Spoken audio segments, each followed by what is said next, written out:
আজকে আমরা অল্প সময়ে একটা মৌলিক বিষয়ের দিকে আপনাদের দৃষ্টি আকর্ষণ করতে চাই। সেটা হলো কিভাবে আমরা ইসলামপন্থীরা, এই আমাদের ছোট্ট বাংলাদেশের কথাই বলছি, আমাদের এই ছোট্ট বাংলাদেশে ইসলামপন্থীরা কিভাবে আমরা ইসলামকে রাষ্ট্র পর্যায় পর্যন্ত নিয়ে যাব। এটা হচ্ছে আমাদের আজকের আলোচনার মূল বিষয়। বিষয়টা কি গুরুত্বপূর্ণ নাকি গুরুত্বপূর্ণ না? আপনাদের আসলে প্রথমে কি মনে হয় যে ইসলাম কি রাষ্ট্র ব্যবস্থায় যাওয়ার কোনো প্রয়োজন আছে না নাই? আচ্ছা, রাষ্ট্র ব্যবস্থা ইসলাম গেলে কি উপকার আর না গেলে ক্ষতি কি? না গেলে উপকার কি? আচ্ছা, গেলে উপকার কি? দু একটা উপকার বলেন দেখি। একজন ভাই বলেছেন সমাজে শান্তি প্রতিষ্ঠিত হবে। আর আস্তে আস্তে একজন বলেন। ইসলামী শাসন ব্যবস্থা প্রতিষ্ঠিত হবে। আর দুর্নীতি হবে না। আর হ্যাঁ, দুর্নীতি মুক্ত সমাজ হবে। আর হ্যাঁ, ইফটিজিং হবে না। এই তো। আর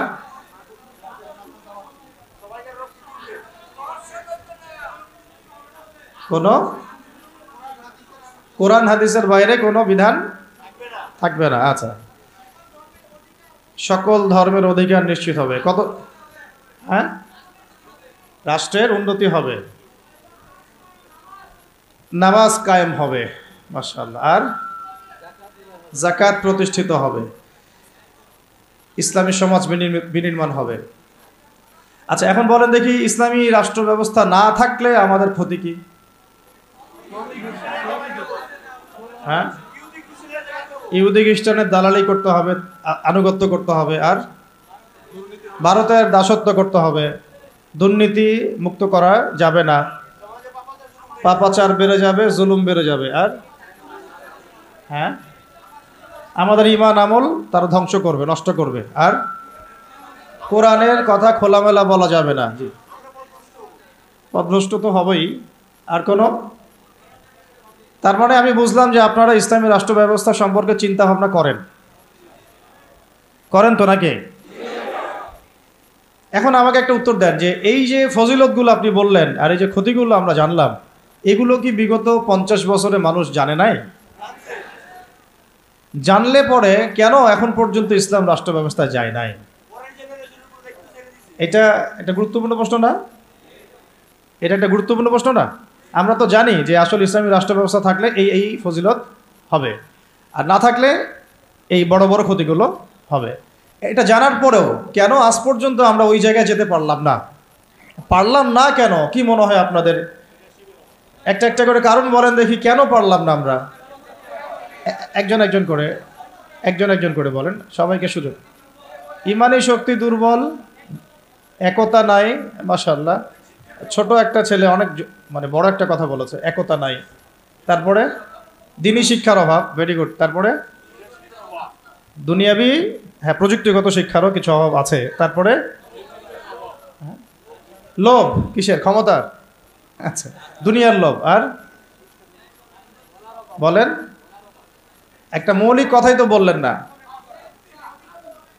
প্রযুক্তির অভাব, ব্যক্তিগত জীবন ইসলামের অভাব,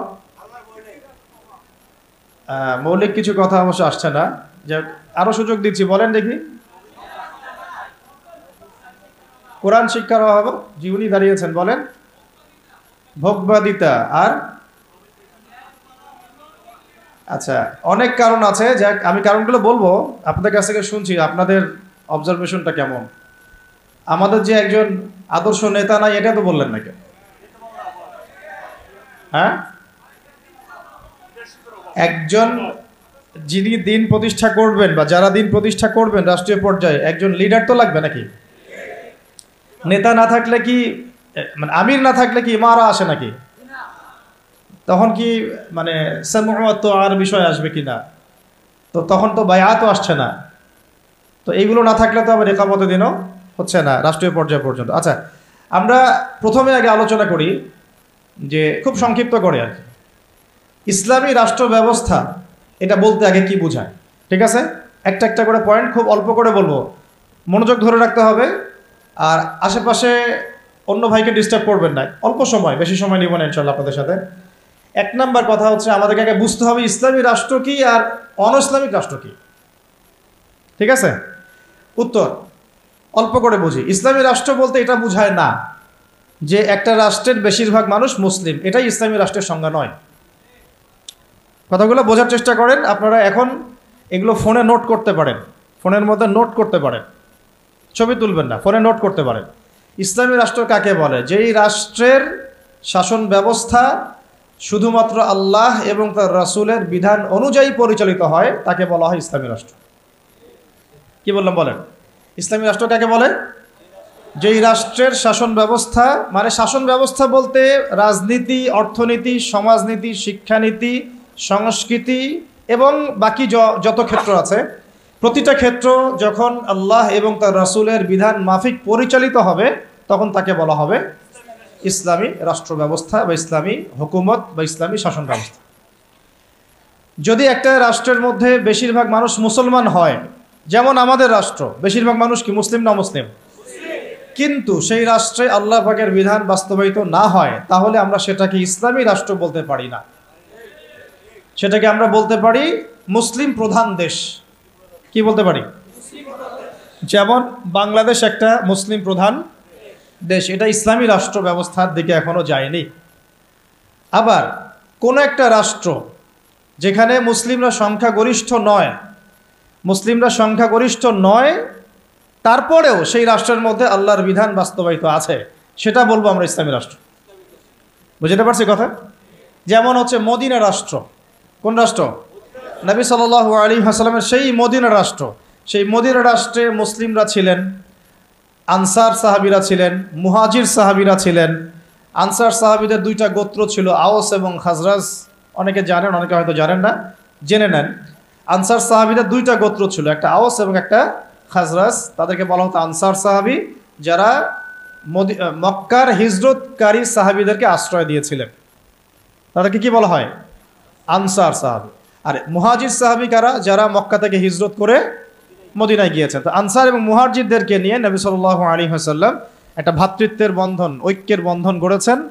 এছাড়াও মদিনায় কিন্তু আরও অনেক মানুষ থাকতো। যেমন ইহুদিদের তিনটা গোত্র থাকতো সেখানে, বনু কোরাইজা, বনু কাইনুকা, বনু নাজির। আবার পৌত্তলিকরাও থাকতো সেখানে, কিছু খ্রিস্টানও ছিল, কিছু মূর্তি পূজারীও সেখানে থাকতো, বা আরও কিছু বিধর্মী মানুষও সেখানে থাকতো। মুসলিমরা কিন্তু সংখ্যাগরিষ্ঠ ছিল না, মুসলিমরা সংখ্যাগরিষ্ঠ কিন্তু ছিল না। হবে হয়তো 50-50 পার্সেন্টেজ, হবে তো 50% তাদের, 50% আমাদের, অথবা তাদের 40% আমাদের 60%, অথবা আমাদের 60% ওদের 40%। কিন্তু এমন ছিল না যে আমাদের দেশের মতো 90% মুসলিম, এমন ছিল না মদিনার অবস্থা, এমন ছিল না মদিনার অবস্থা। আমি কি বুঝাতে পারছি ভাই? মদিনার হালতটা কিন্তু আমাদের দেশের মতো এরকম ছিল না যে 90% মুসলিম মদিনায়, বাকি সব অমুসলিম, এমন না। বরং হয়তো 50-50 বা 60-40 বা 40-60।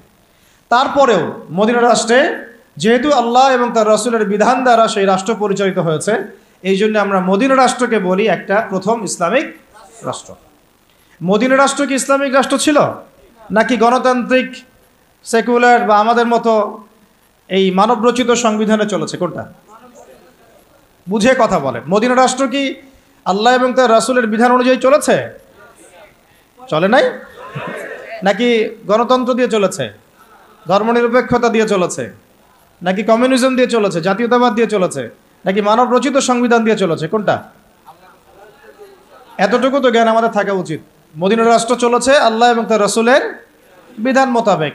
যদিও সেখানে আমরা সংখ্যাগরিষ্ঠ নই, তারপরেও বিধান চলেছে কার? আল্লাহ। এই কারণে মদিনা হচ্ছে একটা ইসলামী রাষ্ট্র। কিন্তু পক্ষান্তরে বাংলাদেশের দিকে যদি আমরা তাকাই, এখানে যদিও আমরা 90% মুসলিম, কিন্তু এই দেশটা শাসিত হচ্ছে সেই 70-80-100 বছর থেকে মানব রচিত সংবিধান দিয়ে। এখানে আল্লাহর বিধান বাস্তবায়িত হচ্ছে না, আল্লাহর হুদুদ, আল্লাহর কিসাস, এগুলো বাস্তবায়িত হচ্ছে না, শরিয়া আইন বাস্তবায়িত হচ্ছে না। পক্ষান্তরে তথাকথিত গণতন্ত্র, ধর্মনিরপেক্ষতাবাদ, কমিউনিজম, জাতীয়তাবাদ, এইসব মতবাদগুলো, পশ্চিমা মতবাদগুলো দিয়ে এই দেশ শাসিত হচ্ছে। এই কারণে আমরা এই দেশে সংখ্যাগরিষ্ঠ মুসলিম হলেও এই রাষ্ট্রটাকে আমরা বলতে পারি না যেটা একটা ইসলামিক রাষ্ট্র। বুঝতে পেরেছি? আচ্ছা, তাহলে পার্থক্য বুঝলাম, সংজ্ঞাও জানলাম। ইসলামী রাষ্ট্র কাকে বলে? বলেন এখন। যেই রাষ্ট্র আল্লাহ এবং তার রাসূলের বিধান দ্বারা পরিচালিত হয় তাকে বলা হয় ইসলামী রাষ্ট্র। তাহলে আপনারা নিজেরাই বুঝতে পারবেন যে আমরা আসলে কোন জায়গায় আছি। আমরা কি আদৌ ইসলামী রাষ্ট্রে আছি? আমরা মুসলিম প্রধান দেশে বাস করি। আমরা মুসলিম প্রধান দেশে বাস করি। এখন একটা হাস্যকর কথা শুনেন। হাস্যকর কথা হচ্ছে, ধরেন যে আমার একটা বাড়ি আছে, তো এই বাড়িতে আপনাদের সবারই তো বাড়ি ঘর আছে, তো যার যার বাড়ি সেখানে তার হুকুম চলে না, নাকি আপনার বাড়ি আমার হুকুম চলে? কোনটা? বাড়ি যার হুকুম তার চলে না? আচ্ছা, এখন ধরেন যে আমরা 10 ভাই একটা এলাকার মধ্যে আছি। এই 10 ভাইয়ের যে মতবাদ বা আদর্শ বা যে মন্তব্য, যেটা মাশওয়ারা রায়, অন্যদের উপরে সেটা প্রাধান্য পাবে না। আমার বাসায় আমি আমার বাসায় 10 ভাই নিয়ে আছি ধরেন, তা আমরা সবাই 10 ভাই, মায়ের পেটের ভাই বা ইমানি ভাই, আর বাকি আছে কিছু অল্প কিছু মানুষ, 2 জন 3 জন 4 জন, এরা কেউ বিধর্মী, কেউ অন্য মতবাদের। তো এইখানে যখন কোনো রায় নিব বা যখন কোনো ফলাফল প্রতিষ্ঠা করব, তখন আমরা কার রায় নিব? ওই 10 ভাইয়ের রায় নিব নাকি ওই 2-4 জনের রায় নিব? স্বাভাবিকভাবে ওই 10 ভাইয়ের রায় প্রাধান্য পাবে, যেহেতু আমি এখানে সংখ্যাগরিষ্ঠ, তাই তো? এবং আমরা আল্লাহর এবং তার রাসূলের বিধান অনুযায়ী চলছি, তাই আমাদের কাছে তো উৎসটাও অভ্রান্ত সত্যের উৎস, এখানে তো বাতিলের কোনো সংমিশ্রণ নাই। তো এখন বাংলাদেশে 90% মুসলিম থাকার পরেও, 90% মুসলিম থাকার পরেও বাংলাদেশের রাষ্ট্র ব্যবস্থায় কোরআনের বিধান বাস্তবায়িত হয় নাই। বাংলাদেশের রাষ্ট্র ব্যবস্থায় আল্লাহর শরিয়া আইন বাস্তবায়িত হয় নাই। বাংলাদেশের শিক্ষা ব্যবস্থায় ইসলামী শিক্ষাকে বাধ্যতামূলক করা হয় নাই। বাংলাদেশের সংস্কৃতির মধ্যে ইসলামী সংস্কৃতিকে বাধ্যতামূলক করা হয় নাই। বাংলাদেশের অর্থনীতির মধ্যে সুদবিহীন ইসলামী অর্থনীতি বাস্তবায়িত করা হয় নাই। বাংলাদেশের রাজনীতির মধ্যে ইসলামী কোরআন এবং সুন্নাহ ভিত্তিক ইসলামিক যে রাজনীতি, নবী সাল্লাল্লাহু আলাইহি ওয়াসাল্লামের যে রাজনীতি, এটাকে বাধ্যতামূলক করা হয় নাই। ব্যাপারটা হাস্যকর না? আমার ঘর, আমার জমিন, আমার দেশ, আমার মাটি, আমরাই সংখ্যাগরিষ্ঠ, আর আমাদের ধর্মেই এখানে উপেক্ষিত। কি বুঝতে পারছেন না? ঘর আমার, বাড়ি আমার, এলাকা আমার, আমরা মুসলিম, সংখ্যাগরিষ্ঠও আমরা, তারপরেও আমাদের দেশে আল্লাহ এবং তার রাসূলের আইন বাস্তবায়িত হয় নাই। সংবিধানের মধ্যে ইসলাম স্থান পায় নাই। রাষ্ট্রধর্ম ইসলাম হবে কিনা ভোটাভুটি করতে হয়। সংবিধানে বিসমিল্লাহ থাকবে কিনা ভোটাভুটি করতে হয়। সুবহানাল্লাহ, আস্তাগফিরুল্লাহ, লা হাওলা ওয়ালা কুওয়াতা ইল্লা বিল্লাহিল আলিয়্যিল আযীম। তাহলে দেখেন, চিন্তা করেন কত বড় ধোঁকাবাজি, কত বড় প্রতারণা আমাদের সাথে। 90% মুসলিম আমি, তাহলে তো আমার কথা এখানে দাপটের সাথে মানতে হবে নাকি? কথা তো খুব সিম্পল। আমার জায়গা, আমার জমি, আমার দেশ, আমার বাড়ি, আমার জাতি, আমরা মুসলিম, তাও আবার সংখ্যাগরিষ্ঠ, তারপরে আমরা দাসত্ব করতেছি পশ্চিমাদের। তারপরেও রাজনৈতিক ক্ষেত্রে আমরা দাসত্ব করতেছি পশ্চিমা তথাকথিত গণতন্ত্রের, আব্রাহাম লিঙ্কন যে ধর্মের প্রবক্তা আর কি, তারপরে কমিউনিজমের, তারপরে সেকুলারিজমের, ধর্মনিরপেক্ষতাবাদের, জাতীয়তাবাদের, এইসবের দাসত্ব করতেছি আমরা। আমরা আবার অর্থনৈতিক জীবনে এসে সুদের দাসত্ব করতেছি, নাউযুবিল্লাহ। আমরা আবার শিক্ষাক্ষেত্রে এসে সেকুলার শিক্ষা ব্যবস্থার দাসত্ব করতেছি। সমাজ ব্যবস্থায় এসে যত রকম কুফরি, শিরক এবং জাহালাত, এগুলোর দাসত্ব করতেছি। আমরা আবার ব্যক্তি জীবনে এসে দেখা যাচ্ছে, হ্যাঁ, ব্যক্তি জীবনে এসে কেউ কেউ ধর্ম পালন করছি, তাও সেটা মসজিদের ভিতরে, হয়তো নামাজ, রোজা, হজ, জাকাত, তাসবিহ, তাহলিল, জিকির, আজগার, এইটুকু সীমাবদ্ধ। কিন্তু ইসলামকে যখন আমরা বলছি ইসলাম শিক্ষায় থাকবে, সমাজে থাকবে, সংস্কৃতিতে থাকবে, অর্থনীতিতে থাকবে, রাজনীতিতে থাকবে, তখন তারা আমাদেরকেই আবার বলছে আমরাই জঙ্গি, সন্ত্রাসী, মৌলবাদী। তাহলে কত বড় প্রতারণা আমাদের সাথে করা হচ্ছে বা হয়েছে, এটা কি বুঝতে পারছেন কিনা? সবাই বুঝবেন এই কথাগুলো, আমি জানি। যাদের বোঝার তারা বুঝেন, তারা বুঝলেই হবে আর কি। কারণ বাংলাদেশে ইসলামী শাসন ব্যবস্থা গরু ছাগল দিয়ে হবে না। বুঝাতে পারছে কিনা? এটা মানে খুব উঁচু লেভেলের একটা ইবাদত। এই কারণে দেখা যাবে এটা প্রতিষ্ঠিত করার জন্য খুব বুদ্ধিদীপ্ত প্রজন্ম লাগবে আর কি। হ্যাঁ, বুদ্ধিদীপ্ত একটা তরুণ প্রজন্ম লাগবে, এবং ওলামায়ে কেরামের সোহবত, দুটো একসাথে যখন হবে ইনশাল্লাহ হয়ে যাবে ইনশাল্লাহ। তাহলে ইসলামী রাষ্ট্র ব্যবস্থা কাকে বলে এটা বুঝলেন, এবং আমাদের সাথে কি ধোঁকাবাজি হয়েছে এটা বুঝলেন। এখনও দেখেন, এখন যদি আপনারা বলেন যে আমরা সবাই ইসলামী রাষ্ট্র ব্যবস্থা চাই, একটা গণভোটের আয়োজন করা হোক, দেখা যাক কারা কারা ইসলামের পক্ষে ভোট দেয়। ঠিক আছে, দেখবেন যদি 80% মানুষও ভোট দেয় যে হ্যাঁ আমরা ইসলামের পক্ষে আছি, আমরা ইসলামী শাসন ব্যবস্থা চাই, আমরা চাই দেশের মধ্যে আল্লাহর বিধান বাস্তবায়িত হোক, ওই যে 20% মানুষ যারা চায় না, ওদের মতটাই প্রাধান্য পাবে এই সিস্টেমের মধ্যে, তাহলে আমাদের মতকে প্রাধান্য দিবে না। আর যদিও কেউ দিতে চায়, তখন দেখা যাবে ভারত, ইসরায়েল, আমেরিকা, পশ্চিমা শক্তি এগুলো আমাদের উপর আক্রমণ করে বসবে। তো এই যে একটা ধোঁকাবাজি, এই যে একটা প্রতারণা আমাদের সামনে চলছে, এইখান থেকে জাতিকে বের করতে হবে। কথা হবে একটাই, যে জমিন আল্লাহর, বিধান চলবে। এই জমিন কার? এই জমিন আল্লাহর। আমি আল্লাহর বান্দা, আমি আল্লাহর দিন পালন করি, আমি আল্লাহর রাসূল মুহাম্মদ সাল্লাল্লাহু আলাইহি ওয়াসাল্লামকে অনুসরণ করি। এই জমিনে মুসলিমদের মধ্যে শরিয়া চলবে, বিধান চলবে কার? আল্লাহর। সোজা কথা। আর যাদের এটাতে অ্যালার্জি হয় তারা কোথায়? জাহান্নামে গিয়ে মরে মরক। এইটা নিয়ে আমাদের কোনো আফসোস নাই, আপত্তি নেই। হ্যাঁ, তারা যদি ভালোই ভালোই মেনে নেয় তো আলহামদুলিল্লাহ, না মানলে আমরা দাওয়াতের কাজ তো করতে থাকবোই। আর যদি তারা আমাদের উপর জুলুম করতে আসে, আমরাও প্রতিবাদের ভাষা বেছে নেব ইনশাআল্লাহ। কারণ বিপ্লব বা অভ্যুত্থান কখনো কনফ্লিক্ট ছাড়া হয় না। এর প্রমাণটা আমাদের ছাত্র ভাইরাই দেখাই দিয়েছে। একটা আদর্শকে যদি আপনি রাষ্ট্র পর্যায় পর্যন্ত নিতে চান, সবসময় শুধু দাওয়াতের মেহনত দিয়ে যথেষ্ট হবে না, অনেক সময় প্রতিবাদের ভাষারও প্রয়োজন আছে। এবং প্রতিবাদের ভাষায় কথা বললে যে কাজ হয়, এইটা তো জুলাই মাসে এর প্রমাণ বহন করছে না? এখন যারা জুলুম করেছে ছাত্র ভাইদের উপরে, এবং ছাত্র ভাইরা যখন এটাকে প্রতিবাদ করেছে, তার একটা দাবি নিয়ে যখন, এক দফা দাবি নিয়ে যখন রাস্তায় নেমেছে, তখন আমরা কি ছাত্র ভাইদেরকে বলেছিলাম যে ছাত্র ভাইরা জঙ্গি?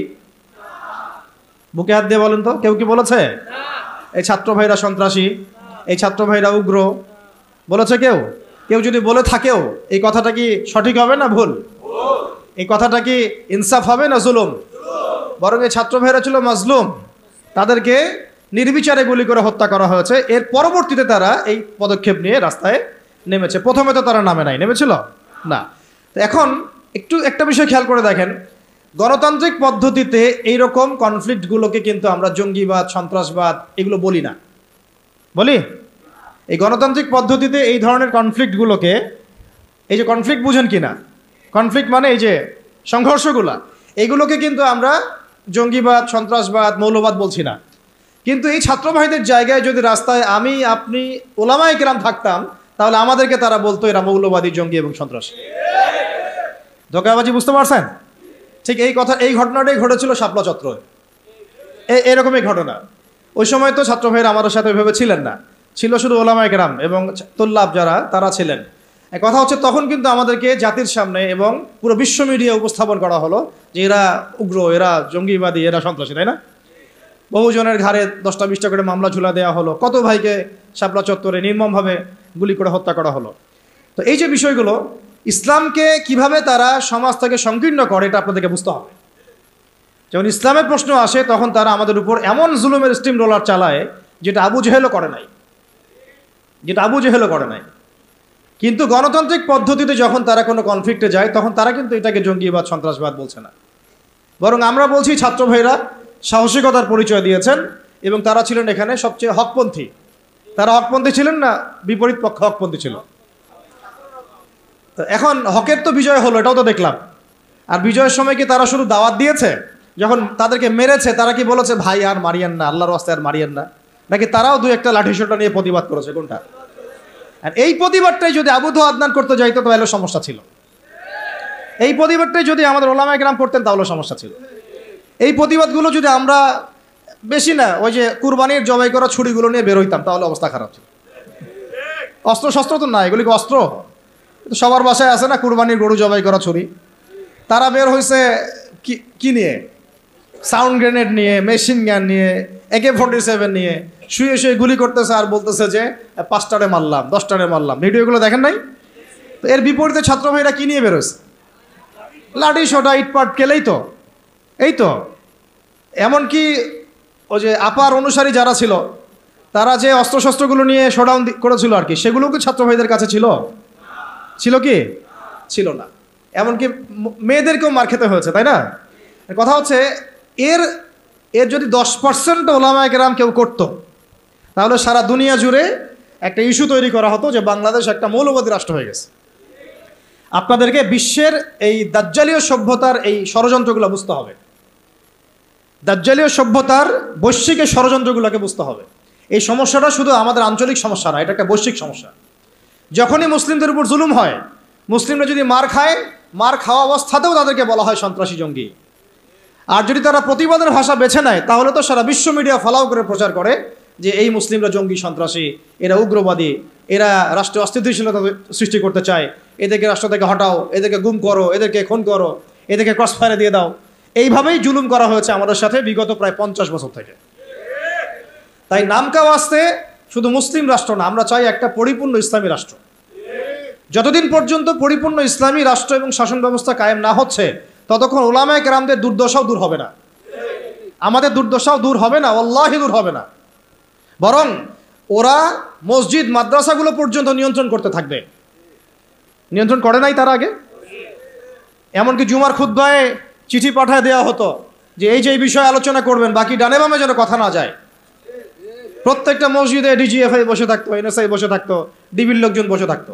হয়তো এখনও থাকে, কিন্তু অত সাহসিকতার সাথে হয়তো বের হতে পারে না, কিন্তু আছে ঠিকই। কথা হচ্ছে যে তখন তো প্রত্যেকটা রেকর্ড চলে যেত জায়গা মতো, কোন জায়গায় কি আলোচনা হচ্ছে, কোন মাহফিলে কি আলোচনা হচ্ছে। এই জন্য আপনাদেরকে আমি বলতাম, এখনও বলি যে মোবাইল ফোনের এই যে মানুষকে প্রচার করার, জানান দেওয়ার যে একটা অপসংস্কৃতি, এখান থেকে বের হন। কিছু কাজ গোপনে করতে শিখেন। তারা গোপনে গোপনে এইভাবে দায়ীদের, আলেমদের নাম লিস্ট করে গোপনে গোপনে উঠায় ফেলতো। করার সময় তারা কি বলতো লাইভে এসে অমুককে আজকে গুম করবো? বলতো কখনো? তাহলে আমরা তো দেখা যায় এমন একটা অবস্থা, কোথাও ওয়াজ করতে গেলে আজকে ওয়াজ করে আসলাম 1.5 ঘন্টা, আল্লাহ যেন কাজে বরকত দান করেন। জানাইতেই হবে মানুষকে, আমার না জানানোর পর্যন্ত আমার ইবাদত মনে কবুল হচ্ছে না। এই যে একটা সাইকোলজিক্যাল ডিসঅর্ডার, আমি বলি এটা সাইকোলজিক্যাল ডিসঅর্ডার। মানে আমাদেরকে আরও অনেক স্মার্ট হইতে হবে। এত সহজ না রাষ্ট্র পর্যায় পর্যন্ত ইসলামকে নিয়ে যাওয়া। আমাদের ভিতরে ভিতরে কাজ করতে হবে, গোপনে গোপনে কাজ করতে হবে। নবী সাল্লাল্লাহু আলাইহি ওয়াসাল্লাম প্রথম 3 বছর গোপনে দাওয়াত দিয়েছেন। কত বছর? 3 বছর টানা। কিছু কাজ গোপনে করতে হয়, কিছু কাজ গোপনে করতে হয়। তাহাজ্জুদের কিছু দোয়া গোপনে করতে হয়। ওই গোপন দোয়াতে ওমর রাদিয়াল্লাহু আনহুর মতো মানুষ ইসলাম কবুল করে। ভালো করে বুঝবেন, সব কিছু প্রচার করতে হয় না। হ্যাঁ, প্রচার আমি করব, যেটা প্রচার করার প্রয়োজন, যেটা প্রচার করা দরকার, যেটা প্রচার করলে কাফেরের গায়ে জ্বালা ধরবে, সেগুলো আমরা প্রচার করবো। কিন্তু সব কিছু সব জায়গায় প্রচার করতে হয় না, এটা আমাদেরকে বুঝতে হবে। এখন যারা বাংলাদেশকে শাসন করছে এখনও, তারা কি সব পলিসিগুলো সবার সামনে উন্মুক্ত করছে? করছে না। গোপনে গোপনে কি হচ্ছে আল্লাহই ভালো জানে। কি হচ্ছে আমরা তো আজ করতে পারি, আজ তো করতে পারছি। এরপরে যারা ওই যে ওত পেতে বসে আছে আর কি, সুযোগ পাইলেই ক্ষমতা দখল করবে, তারা কি করতেছে এটা কি আপনাদের সবাইকে বলতেছে? গোপনে গোপনে করছে, মাঠ রেডি করছে তারা। ঠিক এই কারণেই আমরা যদি ইসলামিক রাষ্ট্র ব্যবস্থায় যেতে চাই, তাহলে ওলামায়ে কেরাম এবং আপনাদেরকে, স্পেশালি ইয়াং জেনারেশন, তরুণদেরকে, তোল্লাবদেরকে কিছু কিছু বিষয়ে গোপন রাখার অভ্যাস তৈরি করতে হবে। আল্লাহ পাক করার তৌফিক দান করেন। তো একটা তো সংজ্ঞা বুঝলাম যে ইসলামী রাষ্ট্র ব্যবস্থা কাকে বলে। এখন দ্বিতীয় পয়েন্টে আসেন, ইসলামী রাষ্ট্র ব্যবস্থা নতুন কোনো বিষয় নাকি প্রাচীন কোনো বিষয়, এটাতে আসি না। তারা আবার বলবে যে এটা নতুন কোন একটা মতবাদ নিয়ে আসতেছে এরা, বিশ্বের বুকে আমরা তো এগুলো দেখি নাই আগে। আমরা দেখে আসছি ওই সোভিয়েতের শাসন, দেখে আসছি ওই মাও সেতুংয়ের শাসন, দেখে আসছি লেনিনকে দেখেছি, স্টেলিনকে দেখেছি, ওই আব্রাহাম লিঙ্কনের শাসন দেখেছি, তাই না? পশ্চিমাদের উত্থান দেখেছি, ফরাসি বিপ্লব দেখেছি। এরা আবার কি বলে ইসলামী শাসন, ইসলামী খেলাফা, ইসলামী শরিয়া এটা প্রতিষ্ঠা করতে চায়। তো তারা তো আমাদেরকে মনে করবে আমরা জাদুঘরে রাখার প্রাণী, মঙ্গল গ্রহ থেকে মনে হয় আসছি, তাই না? এখন জবাবটা জেনে রাখেন। জবাব হচ্ছে, পৃথিবীর প্রথম মানুষ ছিলেন একজন নবী। বলেন, কি বললাম? পৃথিবীর প্রথম মানুষ ছিলেন একজন, কি নাম? আদম আলাইহিস সালাম। তো আদম আলাইহিস সালামকে আল্লাহ পাক কি হিসেবে সৃষ্টি করেছেন? জবাব, খলিফা হিসেবে। কি হিসেবে? ওয়াইজ ক্বালা রাব্বুকা লিল মালাইকা ইন্নী জাইলুন ফিল আরদি খলিফা। স্মরণ করুন হে নবী সেই সময়ের কথা যখন আমি ফেরেশতাদেরকে বলেছিলাম যে আমি পৃথিবীতে আমার খলিফা পাঠাতে চাই। সুবহানাল্লাহ। আমরা দুনিয়াতে কার খলিফা? খলিফা মানে কি সেটাও আমাদের জানা উচিত। ঘুম পাচ্ছে? ঘুম পাচ্ছে কি? একটু জেগে থাকেন। এরকম বহু রাতের পর রাত না ঘুমায় কাটাতে হবে, তারপরে দিন কায়েম হবে। এমন আমার তো মনে হয় বিগত ৩-৪ বছরে আমরা 4 মাসও টানা রাত্রেবেলা মনে হয় শান্তিতে ঘুমাই নাই এখন পর্যন্ত। ঠিক আছে, ঘুম কমাতে হবে, পরিশ্রম বাড়াতে হবে, মেহনত বাড়াতে হবে, খাওয়া কমাতে হবে। এরকম ভুঁড়ি বাড়ানো যাবে না, শরীর চর্চা করতে হবে, কসরত করতে হবে। ঠিক আছে, শক্তিশালী হতে হবে মানসিকভাবে, শারীরিকভাবে, ইমানের দিক থেকে, আমলের দিক থেকে। এত দুর্বল হলে চলবে না। বুঝতে পারছি ভাই? সাহাবীদের জীবনীগুলো পড়েন, নবী সাল্লাল্লাহু আলাইহি ওয়াসাল্লাম সিরাতটা পড়েন, দেখেন কিভাবে তারা কষ্ট করেছেন দিনের জন্য, কি পরিমাণ কষ্ট করেছেন। এটা নিয়ে ইনশাআল্লাহ আরেকদিন আলোচনা করব। উহুদের যুদ্ধের ঘটনা যদি পড়েন দেখবেন সাহাবীরা কিভাবে কষ্ট করেছেন, কিভাবে কষ্ট করেছেন। 40টা 50টা তরোয়ারের আঘাত গায়ে নিয়েও নবী সাল্লাল্লাহু আলাইহি ওয়াসাল্লামকে কাঁধে করে উহুদের পাহাড়ে উঠেছেন তালহা রাদিয়াল্লাহু আনহু। নবীজি বলেছেন, তোমরা যদি কোনো জীবন্ত শহীদকে দেখতে চাও এই তালহাকে দেখো, সে বেঁচে আছে কিন্তু শহীদ হয়ে গেছে। সুবহানাল্লাহ। তো সাহাবীদের মতো ওই রকম ত্যাগের মানসিকতা। দিন মানেই কোরবানি। দিন মানে কি? জানের কোরবানি, মালের কোরবানি, সময়ের কোরবানি। হ্যাঁ, একদিন 1 ঘন্টা 2 ঘন্টা বসে থাকলে মানুষের মনে হয় যে বাপরে বাপ কি করে ফেললাম। আমরা এমনও গিয়েছে যে একজন ওস্তাদের সাথে সাক্ষাৎ করার জন্য সারাদিন বসে আছে, ওস্তাদ ব্যস্ত, বের হতে পারছেন না রুম থেকে, একজনের পর একজন, একজনের পর একজন আসছেন। অনেকে তো এমন হয়েছে, আপনার এসো আরবি শিখি কিতাব পড়েছেন না আবু তাহের মেজবা সাহেবের? অনেকে তার সাথে দেখা করতে যায়, সিরিয়াল না পেয়ে বাসা চলে আসে। তিনি এত ব্যস্ত কাজে, উম্মার ফিকির এত বেশি ব্যস্ত কাজ করছেন, তার খাদেম গিয়ে তাকে বলারও সাহস পান না যে একজন দেখা করতে আসছেন আপনার সাথে। তো কুরবানি ছাড়া দিন প্রতিষ্ঠিত হবে না। যাই হোক, যুবক ভাইদেরকে বলছি স্পেশালি শক্তিশালী হইতে হবে, সব দিক থেকে শক্তিশালী হইতে হবে। আল্লাহ পাক তৌফিক দান করেন। এখন আপনাদেরকে আমি বলছিলাম যে দেখুন, প্রথম যে মানুষকে আল্লাহ পাক পৃথিবীতে পাঠিয়েছেন, যিনি একজন নবী, তাকে আল্লাহ পাক খলিফা বলেছেন। কি বলেছেন? খলিফা মানে কি এইটা আপনাদেরকে একটু বলি। সফরে প্রতিনিধি, রাইট? সফরে বের হওয়ার সময় একটা দোয়া পড়ি না আমরা, সুবহানাল্লাযী সাখখারা লানা হাযা ওয়া মা কুন্না লাহু মুকরিনিন ওয়া ইন্না ইলা রাব্বিনা লামুনকালিবুন। এই দোয়াটার একটা অংশে আছে আল্লাহুম্মা আনতা সাহিবু ফিস সাফারি, আল্লাহ এই সফরে তুমি আমার সাথী, আমার সাহেব, ওয়াল খলিফাতু ফিল আহলি ওয়া মালি, আর আল্লাহ তুমি আমার পরিবারের মানে আহলের এবং মালের খলিফা। সুবহানাল্লাহ। মানে খলিফা মানে আল্লাহ আমি তো বাসায় নাই, আমি তো সফরে বের হয়ে গেলাম, আমার বাসার, আমার আহাল, আমার মালের দেখাশোনাকারী খলিফা, তত্ত্বাবধায়ক এবং প্রতিনিধি হচ্ছ তুমি আল্লাহ। খলিফা মানে কি? যিনি একজনের অবর্তমানে আরেকজনের ওই দায়িত্বটাই পালন করেন। তো যদি আমরা পৃথিবীতে আল্লাহর খলিফা হই, তাহলে এই দুনিয়াতে আমাদের দায়িত্ব কি? আল্লাহর বিধান কায়েম করা না? যদি আমরা আল্লাহর জমিনে আল্লাহর বিধান না কায়েম করি, তাহলে কি আমরা আল্লাহর খলিফা হব না শয়তানের খলিফা হব? বুঝে কথা বলেন। আল্লাহর জমিনে আমরা এসেছি আল্লাহর খলিফা হয়ে। এই পৃথিবীতে আমরা ছিলাম না, ছিলাম জান্নাতে। কোথায়? সেখান থেকে আমাদের বাবা আদম আলাইহিস সালাম, আমাদের মা হাওয়া আলাইহিস সালামকে পাঠিয়ে দেওয়া হলো। কি কারণে পাঠানো হয়েছে এটা তো অন্য আলোচনা, আপনারা তো জানেনই। সাথে ইবলিসকেও পাঠানো হয়েছে। কাকে? ইবলিসকে। এই কনফ্লিক্ট চলছে, কিয়ামত পর্যন্ত চলবে। আর মানুষের হায়াত অল্প, ইবলিসের হায়াত আবার কিয়ামত পর্যন্ত, তাই না? তো এখন তার মিশন হচ্ছে মানুষকে সে জাহান্নামে নিয়ে যাবে। আর আদম আলাইহিস সালাম, হাওয়া আলাইহিস সালাম যখন পৃথিবীতে এসেছেন, তখন থেকে নিয়ে এই জমিনে আল্লাহ পাকের খলিফা কারা ছিলেন? আমাদের পিতা, আমাদের মাতা নন? তারপরে তার সন্তান, তার সন্ততি নন? এখন যদি আমরা আল্লাহর জমিনে এসে আল্লাহর বিধান বাস্তবায়ন না করি, তাহলে কি আমরা আল্লাহর খলিফা হতে পারবো না শয়তানের খলিফা হব? কেউ যদি আল্লাহর জমিনে আল্লাহর নাজ নেয়ামত ভোগ করে শয়তানের দাসত্ব করে, শয়তানের বিধান বাস্তবায়ন করে, সে কি আদৌ আল্লাহর খলিফা না শয়তানের খলিফা? এখন আপনারা আমাকে বলেন, এই পুরো বিশ্ব সিস্টেমে যারা আল্লাহর আকাশের নিচে আল্লাহর বাতাস নিয়ে আল্লাহর রিজিক ভোগ করে, আল্লাহর দেওয়া হায়াত ভোগ করে, হ্যাঁ, আল্লাহর দেওয়া নাজ নেয়ামত ভোগ করে, আল্লাহরই জমিনে আল্লাহর বিধান বাদ দিয়ে শয়তানের, তাগুতের, কাফেরের বিধান বাস্তবায়ন করছে, তারা কি আদৌ আল্লাহর খলিফা? তারা কি আদৌ আল্লাহর খলিফা? আর তাদের ওই সিস্টেমটা কি আদৌ খিলাফা সিস্টেম? হ্যাঁ, যেহেতু তারা খলিফা নন, তাহলে তাদের সিস্টেমও তো খিলাফা সিস্টেম হওয়ার প্রশ্নই ওঠে না। বরং ওই সিস্টেমের নাম আল্লাহ পাক বলেছেন তাগুত। কি নাম? তাগুতি সিস্টেম। কি সিস্টেম? তাগুতি সিস্টেম। তাগুতি সিস্টেম মানে যারা শয়তানের দাসত্ব করে, প্রবৃত্তির দাসত্ব করে, মন গড়া বিধান রচনা করে, এগুলোকে বলা হয় তাগুত। কি বলা হয়? আর এই তাগুতকে আল্লাহ পাক কুফরি করতে বলেছেন। তাগুতের সাথে আমাদেরকে আল্লাহ মুমিনদেরকে বলেছেন তোমরা তাগুতের সাথে কুফরি করো এবং আল্লাহর প্রতি ঈমান নিয়ে আসো। তাগুতের সাথে কুফরি না করে কেউ আল্লাহর প্রতি ঈমান আনতে পারবে না। ফামান ইয়াকফুর বিত-তাগুত ওয়া ইউমিন বিল্লাহ ফাকাদ ইসতামসাকা বিল উরওয়াতিল উসকা, সূরা বাকারার 256 নম্বর আয়াতটা পড়ে দেখেন। আল্লাহ পাক বলেছেন তোমরা যারা তাগুতের সাথে কুফরি করে এবং আল্লাহর প্রতি ঈমান নিয়ে আসে তারা একটা শক্ত হাতল ধরেছে যেটা কখনো ছিন্ন হওয়ার নয়। সুবহানাল্লাহ। তাহলে আমাদের কাজ তাগুতের সাথে কুফরি করা। কুফরি মানে কি? অস্বীকার করা। আমরা কি শয়তানকে স্বীকার করব না অস্বীকার করব? তাগুত এক প্রকার শয়তান, আমরা কি তাকে স্বীকার করব না অস্বীকার করব? তাহলে আল্লাহর জমিনে যারা আল্লাহর বিধান বাস্তবায়ন করছে না তারা কি আল্লাহর খলিফা না তাগুত? তাহলে এই তাগুতের দাসত্ব করলে আমি গুনাহগার হব না? আমি যদি তাগুতের বাধ্য হয়ে তারা আমার উপর জুলুম করছে এটা একটা সুরত, আর আমি তাকে নসিহতও করছি না, পরিবর্তনের কোনো চেষ্টাও করছি না, কোনো মেহনতও করছি না, তাহলে কি আমি আল্লাহর কাছে দায়মুক্ত হতে পারবো? বুঝতে পারছি কথা?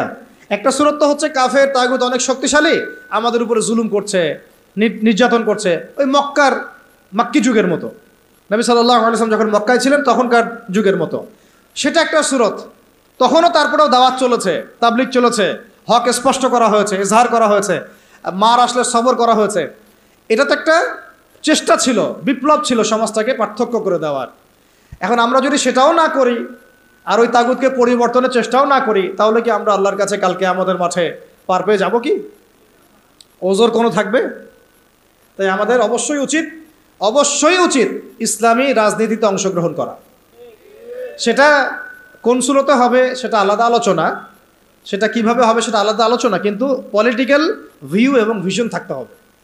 যেইভাবে আমরা মসজিদ, মাদ্রাসা, মক্তব এই বিষয়গুলো পরিচালনা করি, যেইভাবে আমরা নামাজের ইমামতি করি, যেইভাবে আমরা ওয়াজ মাহফিলের প্যান্ডেলে বসি, যেভাবে আমরা লেকচার দেই, যেভাবে আমরা মানুষকে নসিহত করি, এইভাবে আমাদেরকে অর্থনীতি, শিক্ষা, সংস্কৃতি এবং রাজনীতির দায়িত্ব নিতে হবে।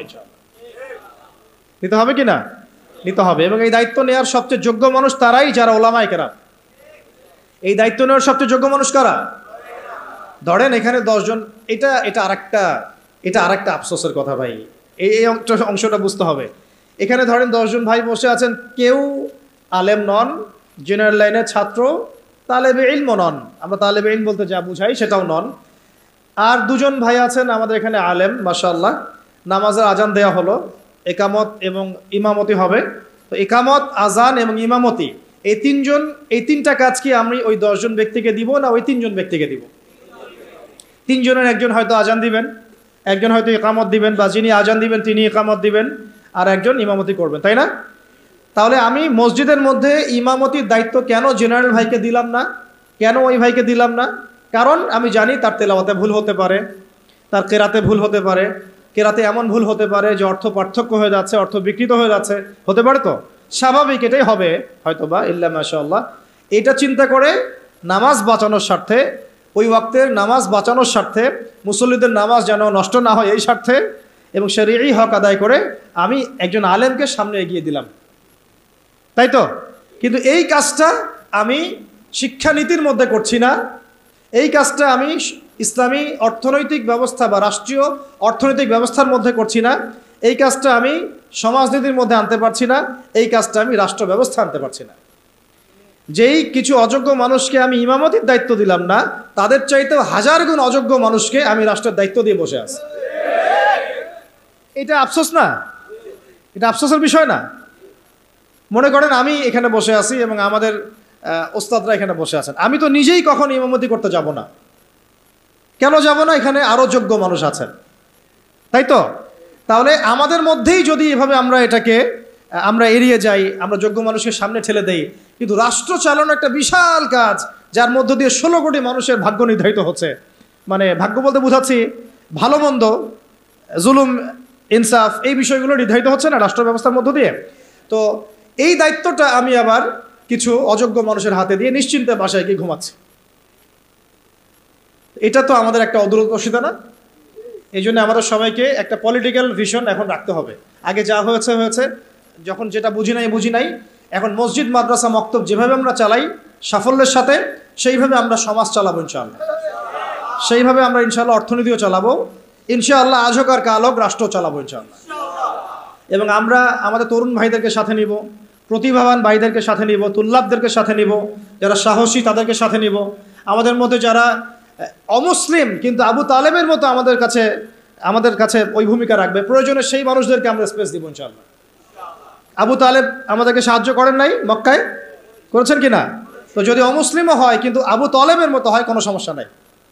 কিন্তু অমুসলিম হয়ে যদি আবু জেহেলের মতো হয়, সমস্যা আছে। কথা বুঝতে পারছি? তাহলে ইসলামী রাষ্ট্র ব্যবস্থা নতুন কোনো কনসেপ্ট নয়, বরং এটা একটা প্রাচীন কনসেপ্ট। সভ্যতা শুরুই হয়েছে একজন খলিফা দ্বারা, সুবহানাল্লাহ। আর এই মানব সভ্যতার শেষও হবে একজন ইমামুন আদিল খলিফার হাতে। তিনি কে? ইমামুল মাহদি এবং ঈসা আলাইহিস সালাম। তাহলে সভ্যতা শুরু হলো ইসলাম দিয়ে, সভ্যতা শুরু হলো খিলাফা দিয়ে, সভ্যতা শুরু হলো শরিয়া আইন দিয়ে, আর শেষও হচ্ছে একজন ইমামের হাতে, একজন নবীর হাতে এবং ইসলামী খেলাফতের হাতে। তাই না? আপনারা তো জানেনই, এটা তো আমি নতুন করে আর বলার দরকার নাই যে শেষ জামানা ঈসা আলাইহিস সালাম আসবেন। জানেন না এগুলা? তিনি 40 বছর বিশ্ব শাসন করবেন। তিনি কি বিশ্ব শাসন করতে গিয়ে জাতিসংঘের কাছে গিয়ে বলবেন আমাকে ফিলিস্তিনের রাষ্ট্র ব্যবস্থার অনুমোদন দেন, ছাড়পত্র দেন? ওই জাতিসংঘ যদি তাকে বাধা দিতে আসে, পুরো জাতিসংঘের সাথে উনি জিহাদ ঘোষণা করবেন। তিনি কি IMF এর কাছে গিয়ে বলবেন আমাকে ডলার দেন, লোন দেন? আপনাদের কি মনে হয়? তো এই বিষয়গুলো সামনে আসছে। বিশ্ব ব্যবস্থার গন্তব্য হচ্ছে ইসলামী খেলাফা। এই বিশ্বের গন্তব্য কি? আস্তে আস্তে আবারও ইসলামী খেলাফার দিকে আসবে। নবুয়তের আদলে খেলাফা আসবে, আবার নবুয়তের আদলে খেলাফা আসবে ইনশাআল্লাহ। এখন আমরা জানলাম যে খেলাফা দিয়েই শুরু হয়েছে, খিলাফা দিয়েই শেষ হবে। তাহলে ভাই আমরা মাঝখানে কি করতেছি? আমরা মাঝখানে আসলে কি করতেছে? তাহলে আমাদের এই পলিটিশিয়ানদেরকে কে বুঝাবে বলেন? কার এই ক্ষমতা আছে তাদেরকে বুঝায়? কিছু বিষয় আছে, কিছু মানুষ বুঝতে চায়, কিছু মানুষ বুঝতে চায়, আর কিছু মানুষ তো বোঝার কোশিশও করে না। কিছু আছে অবুঝ, যাদেরকে বুঝানো যায়, আর কিছু না বুঝ, যতই বুঝান বুঝবে না। এটা কি বলা হয়? এটা কি বলা হয় না বুঝ? কখনোই বুঝবে না। সুম্মুন বুকমুন উমিয়ুন ফাহুম লা ইয়ারজিউন, এরকম আর কি। এর কথা হচ্ছে দাওয়াত তো দিতে হবে আমাদেরকে, বুঝুক আর না বুঝুক আমরা কি করব? দাওয়াত দিব। নবী সাল্লাল্লাহু আলাইহি ওয়াসাল্লাম আবু জেহেল, আবু লাহাবদেরকে দাওয়াত দিয়েছেন না? উতবা সাইবাদেরকে দাওয়াত দিয়েছেন না? তারা কেউ মেনেছে, কেউ মানে নাই। ওমর রাদিয়াল্লাহু আনহু দাওয়াত কবুল করেছেন, হামজা রাদিয়াল্লাহু আনহু দাওয়াত কবুল করেছেন, খালিদ বিন ওয়ালিদ দাওয়াত কবুল করেছেন। কিন্তু দেখা গেছে আবু জেহেল, আবু লাহাব, উতবা সাইবা, আশনাক বিন শারিকেরা দাওয়াত কবুল করে নাই। কিন্তু আমাদের দাওয়াতটা সব মহলেই প্রচার করতে হবে। আল্লাহ পাক আমাদেরকে বোঝার তৌফিক দান করেন। শুধু পলিটিশিয়ান না, বরং প্রশাসনে যারা আছি আমরা, প্রশাসনে যারা আছেন, গোয়েন্দা সংস্থা যারা আছে, যারা আপনার বুদ্ধিজীবী বলে দাবি করেন নিজেদেরকে, যারা শিক্ষক আছেন, যারা গার্মেন্টস সেক্টরে আছেন, ছাত্র ভাইরা, আওয়ামরা, নারীরা, সবার মধ্যেই দাওয়াতটা দিতে হবে। শুধুমাত্র আমাদের দাড়ি টুপিওয়ালা মানুষদের মধ্যেই দাওয়াতটাকে সীমাবদ্ধ রাখলে কিন্তু চলবে না। তারাও সমাজের একটা বড় অংশ, তাদেরকে বাদ দিয়ে কিন্তু আমরা কাজ করতে পারছি না। আল্লাহ পাক আমাদের সব মহলে দাওয়াতের কাজ করার তৌফিক দান করে। ধরেন আমাদের সামরিক কোনো প্রশিক্ষণ নাই, আছে? নাই। কিন্তু আমাদের আর্মি অফিসার ভাইদেরকে যদি আমরা দাওয়াত দিয়ে তাওহীদ বুঝাতে পারি, রিসালাত বুঝাতে পারি, আখিরাত চেনাতে পারি, আল্লাহ পাকের শরিয়া আইন, ইসলামী রাষ্ট্রের গুরুত্ব, এই তাগুত, এই কুফর, শিরক, নেফাক, এগুলো স্পষ্ট করতে পারি, জিহাদ তো তারাই করবে ইনশাআল্লাহ। তাই না? প্রশিক্ষণ তাদের আছে, তাদের ওই যোগ্যতা আছে, তাদের সেই ম্যাচুরিটি আছে, তাদের বিচক্ষণতা আছে, দেখবেন তারাই আমার হচ্ছে ভালো যুদ্ধ করতে পারবে। তাহলে যদি আমরা আজ হোক আর কাল হোক, আল্লাহ জানেন ভালো, আমরা জানি না, যদি কোনো কুফার শক্তির সাথে আমাদের কখনো কনফ্লিক্ট হয়, তাহলে সামনে কারা থাকবে? তাদেরকেই তো রাখতে হবে। এই জন্য দাওয়াত তাদেরকেও দিতে হবে অবশ্যই। এই দাওয়াতটা আমাদের একটু ঘাটতি হয়ে গেছে বলে আমি মনে করি। অনেক ওলামায়ে কেরাম একমত হন যে আসলে সব মহলে দাওয়াতটা এইভাবে প্রচার হচ্ছে না। আমরা চিন্তাটা তো এমন থাকা উচিত যে গুম হয়ে গেলেও আমি ওই সেলে বসেও দাওয়াতি কাজ করব, জেলখানায় চলে গেলে ওখানেও আমি দাওয়াতি কাজ করব। এটাও সুন্নাত, এটাও তো সুন্নাহ। মানে এভাবে দাওয়াতি কাজ করলে অনেক ফলাফল হয়, ফলাফল আসে। এখন বাংলাদেশে বহু আর্মি অফিসার, মেজর, কর্নেল, র্যাবের অফিসার তওবা করে ফিরে আসতেছে, পুলিশের অফিসার তওবা করে ফিরে আসতেছে, বিজিবির ভাইরা দেখবেন অনেকে মাশাআল্লাহ কঠিন প্র্যাকটিসিং মুসলিম আছে। এই সমস্ত ভাইদের কাছে আমাদেরকে দাওয়াত দিতে হবে। কিসের দাওয়াত দিব? যে ভাই আমরা মুসলিম, দুনিয়াতে একবারই আসছি, আর দ্বিতীয়বার আসতে পারবো না। যতদিন বাঁচতেছি আল্লাহর বিধান মেনে বাঁচবো, আল্লাহর বিধান দ্বারা সমাজ এবং রাষ্ট্র গড়ার চেষ্টা করবো ইনশাআল্লাহ। এবং এটার পথ পদ্ধতি আমাদের সামনে স্পষ্ট আছে। আমাদের কাছে পশ্চিমা মতবাদ থেকে পথ পদ্ধতি নেওয়া লাগবে না। আমাদের কাছে পথ পদ্ধতি একদম স্পষ্ট, রূপরেখা আমাদের কি স্পষ্ট আছে। আমাদের গোপন কোনো এজেন্ডা নাই, আমাদের এজেন্ডা একদম স্পষ্ট। আমাদের সামনে নবী সাল্লাল্লাহু আলাইহি ওয়াসাল্লামের উসওয়াতুল হাসানা আছে এবং তার সিরাত মোবারক আমাদের সামনে আছে। ওইটা ধরে ধরে আমরা পথ চলবো ইনশাআল্লাহ। দেখবেন ইনশাআল্লাহ তাআলা একদিন না একদিন আল্লাহ পাকের জমিনে আল্লাহর দিন কায়েম হবে ইনশাআল্লাহ। আল্লাহ পাক আমাদের সবাইকে ওই কাফেলায় যেন কবুল করেন। আমি এখন এটা যে প্রাচীন মতবাদ এটা বুঝলাম তো, এখন আপনারা আমাকে উত্তর দেন দেখি। অনেক তো বলে ফেললাম। এখন নূহ আলাইহিস সালাম কি আল্লাহর খলিফা ছিলেন না? তিনি কি কোনো শয়তানি মতবাদ চালু করেছিলেন? নাউযুবিল্লাহ। ইব্রাহিম আলাইহিস সালাম তিনি কি মানব রচিত আইন চালু করেছিলেন? নবী মূসা আলাইহিস সালাম, ঈসা ইবনে মারইয়াম, আমাদের নবী মুহাম্মদ সাল্লাল্লাহু আলাইহি ওয়াসাল্লাম তিনি কি মানব রচিত বিধান চালু করেছিলেন নাকি আল্লাহর বিধান দ্বারা রাষ্ট্র পরিচালনা করেছেন? আর আমাদের সমাজের মানুষরা এতই পাক্কা মুসলমান, মাশাআল্লাহ, এত পাক্কা মুসলমান যে নামাজের পদ্ধতিতে সে এক চুল ছাড় দিতে চায় না। একদম 100% সুন্নাহ মাফিক নামাজ পড়তে হবে তার, সহি নামাজ। ঠিক আছে, সহিরও তো অনেক ধরন আছে, ভেরিয়েন্ট আছে আর কি। কিছু আছে আবার সহি সুরতেই জয়ীফ। ঠিক আছে, বলতেছে সহি, ওইটাই যে আবার একটা জয়ীফ আকিদা, ওটা সে বুঝতে পারতেছে না। ওইটা আলোচনা না আমাদের। কথা হচ্ছে আমরা নামাজের ক্ষেত্রে দেখা যায় অনেক সময় খুব সতর্ক যে 100% আমি নবী সাল্লাল্লাহু আলাইহি ওয়াসাল্লামের সুন্নাহ মাফিক নামাজ পড়তে হবে। কিন্তু সেই নবী মুহাম্মদ সাল্লাল্লাহু আলাইহি ওয়াসাল্লামের সুন্নাহ মোতাবেক শিক্ষা ব্যবস্থা করা যায় না। তারপরে সংস্কৃতি সাজানো যায় না। ওই নবীর সুন্নাহ অনুযায়ী অর্থনীতি সাজানো যায় না। ওই নবীর সুন্নাহ অনুযায়ী রাষ্ট্র সাজানো যায় না, রাজনীতিও করা যায় না।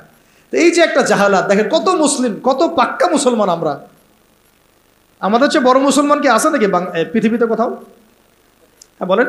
যারা ব্যক্তি জীবনে একদম চুল ছেঁড়া সুন্নতের অনুসরণ করতে চায়, নামাজে, রোজায়, হজে, জাকাতে, এমনকি যারা তাগুত, যারা কুফফারদের দাসত্ব করে, যারা ভারতের দালালি করেছে, যারা পশ্চিমাদের দাসত্ব করেছে, এরাও যদি উমরা করতে যায় আমাদের কাছেই মাসালা জিজ্ঞাসা করবে, এই মাসালাটা কি এইভাবে, ওইটাকে এইভাবে, এটা কি এমন করে, সেটা কি এমন করে। ওইখানে সে কোনো ছাড় দিতে রাজি না। বিষয়টা তাই না? কিন্তু সেই ব্যক্তি যখন আবার অফিসে বসছে, চেয়ারে, ব্যাংকের চেয়ারে বসছে, সুদ আর সুদ, সুদ আর সুদ, সুদ আর সুদ। ওই ব্যক্তি যখন সমাজের নেতা, তখন দেখবেন দুনিয়ার সব মানবরচিত বিধান দিয়ে সে সমাজ পরিচালনা করার চেষ্টা করতেছে। ওই ব্যক্তি সাংস্কৃতিক অঙ্গনে দেখেন ভারতীয় সংস্কৃতি, বিজাতীয় সংস্কৃতি, পশ্চিমা সংস্কৃতি দাসত্ব করে। ওই ব্যক্তি আবার দেখেন রাজনীতি করতে গিয়েছে, সব ওই জাতীয়তাবাদ, না হলে ওই গণতন্ত্র, না হলে ওই কি কমিউনিজম, আর ওই যে তথাকথিত একটা আছে ধর্মনিরপেক্ষতাবাদ। 4 ধর্ম মিলেই এক। নাউযুবিল্লাহি মিন যালিক। তো এগুলো নিয়ে, এই মতবাদগুলো নিয়ে আরেকদিন কথা বলবো ইনশাআল্লাহ। এগুলো প্রত্যেকটা মতবাদের মধ্যেই মারাত্মক রকমের কিছু কিছু কুফর আছে এবং শিরক আছে। আর ডেমোক্রেসি বলতে তারা যেটা বুঝাচ্ছে, আর প্রকৃত ডেমোক্রেসি আসলে এমন নয়। তারা যেটা চর্চা করছে এটা হচ্ছে একটা তথাকথিত গণতন্ত্র, এটা প্রকৃত গণতন্ত্র নয়। যদি আপনি প্রকৃত গণতন্ত্রের উদাহরণ নিতে চান, যে জনগণের উপর ন্যায় বিচার করা হবে, তাদের অধিকার নিশ্চিত করা হবে, তাহলে সবচেয়ে জাজল্যমান দৃষ্টান্ত হচ্ছে মদিনা রাষ্ট্র, নবী সাল্লাল্লাহু আলাইহি ওয়াসাল্লামের মদিনা রাষ্ট্র। ওখানে কি জনগণের উপর জুলুম হয়েছে? জনগণ মত প্রকাশ করে নাই, মত প্রকাশে স্বাধীন ছিল না। এমনকি উমর রাদিয়াল্লাহু আনহুর মতো মানুষ দাঁড়িয়ে খুতবা দিচ্ছেন, একজন মিম্বরের সামনে থেকে বলে বসলেন যে আপনার গায়ে 2টা জামা কেন, আমাদের গায়ে একটা জামা। আপনি আগে অ্যান্সার দেন, জবাব দেন যে আপনার গায়ে 2টা জামা কিভাবে আসলো, তারপরে খুতবা শুরু করেন, তারপরে খুতবা শুনবো। এইরকম কি আমাদের রাষ্ট্রের মধ্যে সম্ভব? গণতন্ত্র যদি বলতে চান তাহলে ওমর রাদিয়াল্লাহু আনহুর এই স্টেটমেন্ট শুনেন। তিনি বলেছিলেন যে ইরাকের ফোরাত নদীর তীরেও যদি কোনো ছাগলের বাচ্চা যদি না খেয়ে মারা যায়, আমি ওমর ভয় করি যে আল্লাহ পাক কিয়ামতের দিন আমাকে জবাবদিহি করান। তাহলে কোনটাকে আপনি গণতন্ত্র বলছেন, কোনটাকে ইনসাফ বলছেন? পৃথিবীর কোনো অমুসলিম পর্যন্ত অস্বীকার করতে পারবে না উমর রাদিয়াল্লাহু আনহুর 10 বছরের খেলাফত ছিল বিশ্বের শ্রেষ্ঠ শাসন ব্যবস্থার একটা। কেউ অস্বীকার করতে পারবে? তারপরেও সেটা আমরা মানছি, খাতা কলমে লিখছি, পরীক্ষা পাশের জন্য লিখছি, বাস্তবে কোনো ইমপ্লিমেন্ট নাই। ইমপ্লিমেন্টের প্রশ্ন আসলেই ভয় দেখানো হয়, আরে আমেরিকা তেরে আসবে, আরে ইসরায়েল কি বলবে, ভারত আমাদের উপর খেপে যাবে। আমাদের সাথে আল্লাহ আছেন, আমাদের সাথে রাসূলের সুন্নাহ আছে, আর আমরা তো জীবন দেওয়ার জন্যই জন্ম নিয়েছি। আমরা তো একটা শাহাদাতের জন্য সারা দিন রাত দোয়া করতে থাকি আল্লাহর কাছে। তাহলে কাকে ভয় পাচ্ছি আমরা? আর যাদের সাথে আল্লাহ থাকে তাদেরকে কোনো শক্তি কি পরাজিত করতে পারে? ওই রোমানদেরকে মুসলিমরা রাসূল সাল্লাল্লাহু আলাইহি ওয়াসাল্লামের যুগের পরে পরাজিত করে নাই? মোতার যুদ্ধে, ইয়ারমুকের যুদ্ধে ওই পারস্যের সম্প্রদায়কে খালিদ বিন ওয়ালিদ রাদিয়াল্লাহু আনহু, সাদ ইবনে আবি ওয়াক্কাস তারা পরাজিত করেন নাই? তাহলে কাদেরকে ভয় করি আমরা? এই মুশরিকদের কথা বলছেন? ওই দালালরা ছাড়া, তাদের অভ্যন্তরীণ দালালরা ছাড়া তারা আমাদের কিছুই করতে পারবে না। অভ্যন্তরীণ দালালরা ছাড়া তারা আমাদের কিছুই করতে পারবে না। আমাদের দুশ্চিন্তার জায়গা কাফেরদের না, আমাদের দুশ্চিন্তার জায়গা হচ্ছে মুনাফিকরা। আমাদের দুশ্চিন্তার জায়গা কুফাররা নয়, বরং আমাদের দুশ্চিন্তার জায়গা কোনটা? মুনাফিকরা। এই মুনাফিক মুক্ত, দালাল মুক্ত সমাজটা গড়েন, দেখবেন যে ইসলামী শরিয়া অর্ধেক কায়েম হয়ে গেছে ইনশাআল্লাহ। কিন্তু এটাও তো আমরা ব্যর্থ হলাম। এখন পর্যন্ত দেখছি যে সব জায়গায় তারা ঘুরে বেড়াচ্ছে, তাই না? সবার আগে উচিত ছিল এই কেসাসগুলো বাস্তবায়ন করা। তো কেসাস শব্দই তো মানুষ শুনে নাই, বুঝে না, জানে না। নামাজ জিজ্ঞাসা করলে নামাজ বুঝে, রোজা বললে রোজা বুঝে, সওম বললে সওম বুঝে, যাকাত হয়তো বুঝে কিছুটা, সালাত বুঝে, তারাবি বুঝে, কেসাস বুঝে না। কেসাস মানে মুগ্ধকে যে হত্যা করেছে তাকেও হত্যা করতে হবে, নাম কেসাস। এই ভাষায় কথা বলা দরকার ছিল আমাদের। খুনের বিচার এইসব শব্দ বাদ দেন, শব্দগত বিপ্লবের দরকার, শব্দগত বিপ্লবের দরকার আছে, ভাষাগত আদর্শের বিপ্লবের দরকার আছে। ওরা একটা শব্দ বলবে, আমাদেরকে কাউন্টার শব্দ বলতে হবে। ওরা যদি বলে আমরা ধর্মান্ধ, আমাদেরকে বলতে হবে এরা হচ্ছে সেকুলার অন্ধ, এরা নাস্তিক অন্ধ, এরা বামান্ধ। ওরা যদি আমাদেরকে মৌলবাদী বলে, আমরা ওদেরকে কাউন্টার শব্দ প্রয়োগ করব। ওরা আমাদেরকে বলে কি বলে, আর কি কি শব্দ বলে বলেন? হ্যাঁ, জঙ্গি টঙ্গি বলে, আমরা বলবো এরা দালাল। এরা কি? এরা দালাল। ওরা যদি কাউকে জঙ্গি বলে, আমরা বলবো সে মুজাহিদ। সে কি? মুজাহিদ। ওরা যদি বলে ইসলামী আইন সেগুলো শেখেলে, আমরা বলবো ইসলাম চির আধুনিক, ইসলাম চির আধুনিক। ওরা বলেছে আমাদেরকে যে হত্যার বিচার, তো হত্যার বিচার শব্দ তো অতটা মনের মধ্যে আঘাত করে না। কিসাস শব্দ আঘাত করে। কিসাস আল্লাহর দেওয়া শব্দ।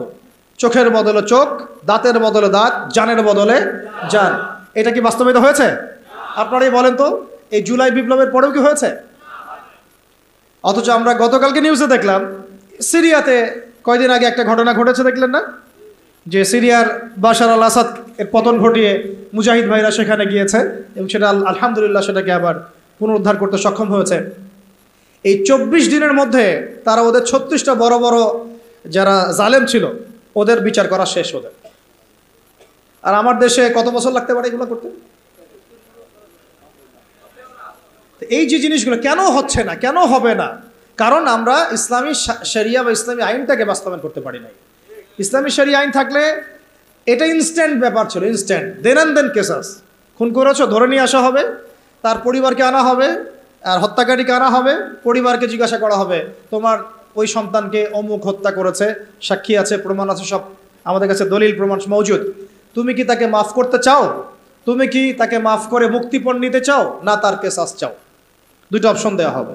যদি পরিবার বলে যে আমি মুক্তিপণ চাই, আমাকে 100 উটের মূল্য দিলে হবে বা এটা, তাহলে ওই ব্যক্তির বেঁচে থাকার সুযোগ আছে, ও ছাড়া পেয়ে গেল। যে খুন করেছে সে মাফ পেয়ে গেল, কারণ পরিবার তাকে মাফ করে দিয়েছে। অনেক ঘটনা এমনও ঘটেছে যে হ্যাঁ আমি তাকে মাফ করব যদি সে কোরআনে হাফেজ হয়, তাহলে জেলখানায় গিয়েছে, পুরো কোরআন হিফজ করেছে, তারপর সে ছাড়া পেয়েছে। এমন ঘটনা ঘটেছে ইসলামী শরিয়ার মধ্যে।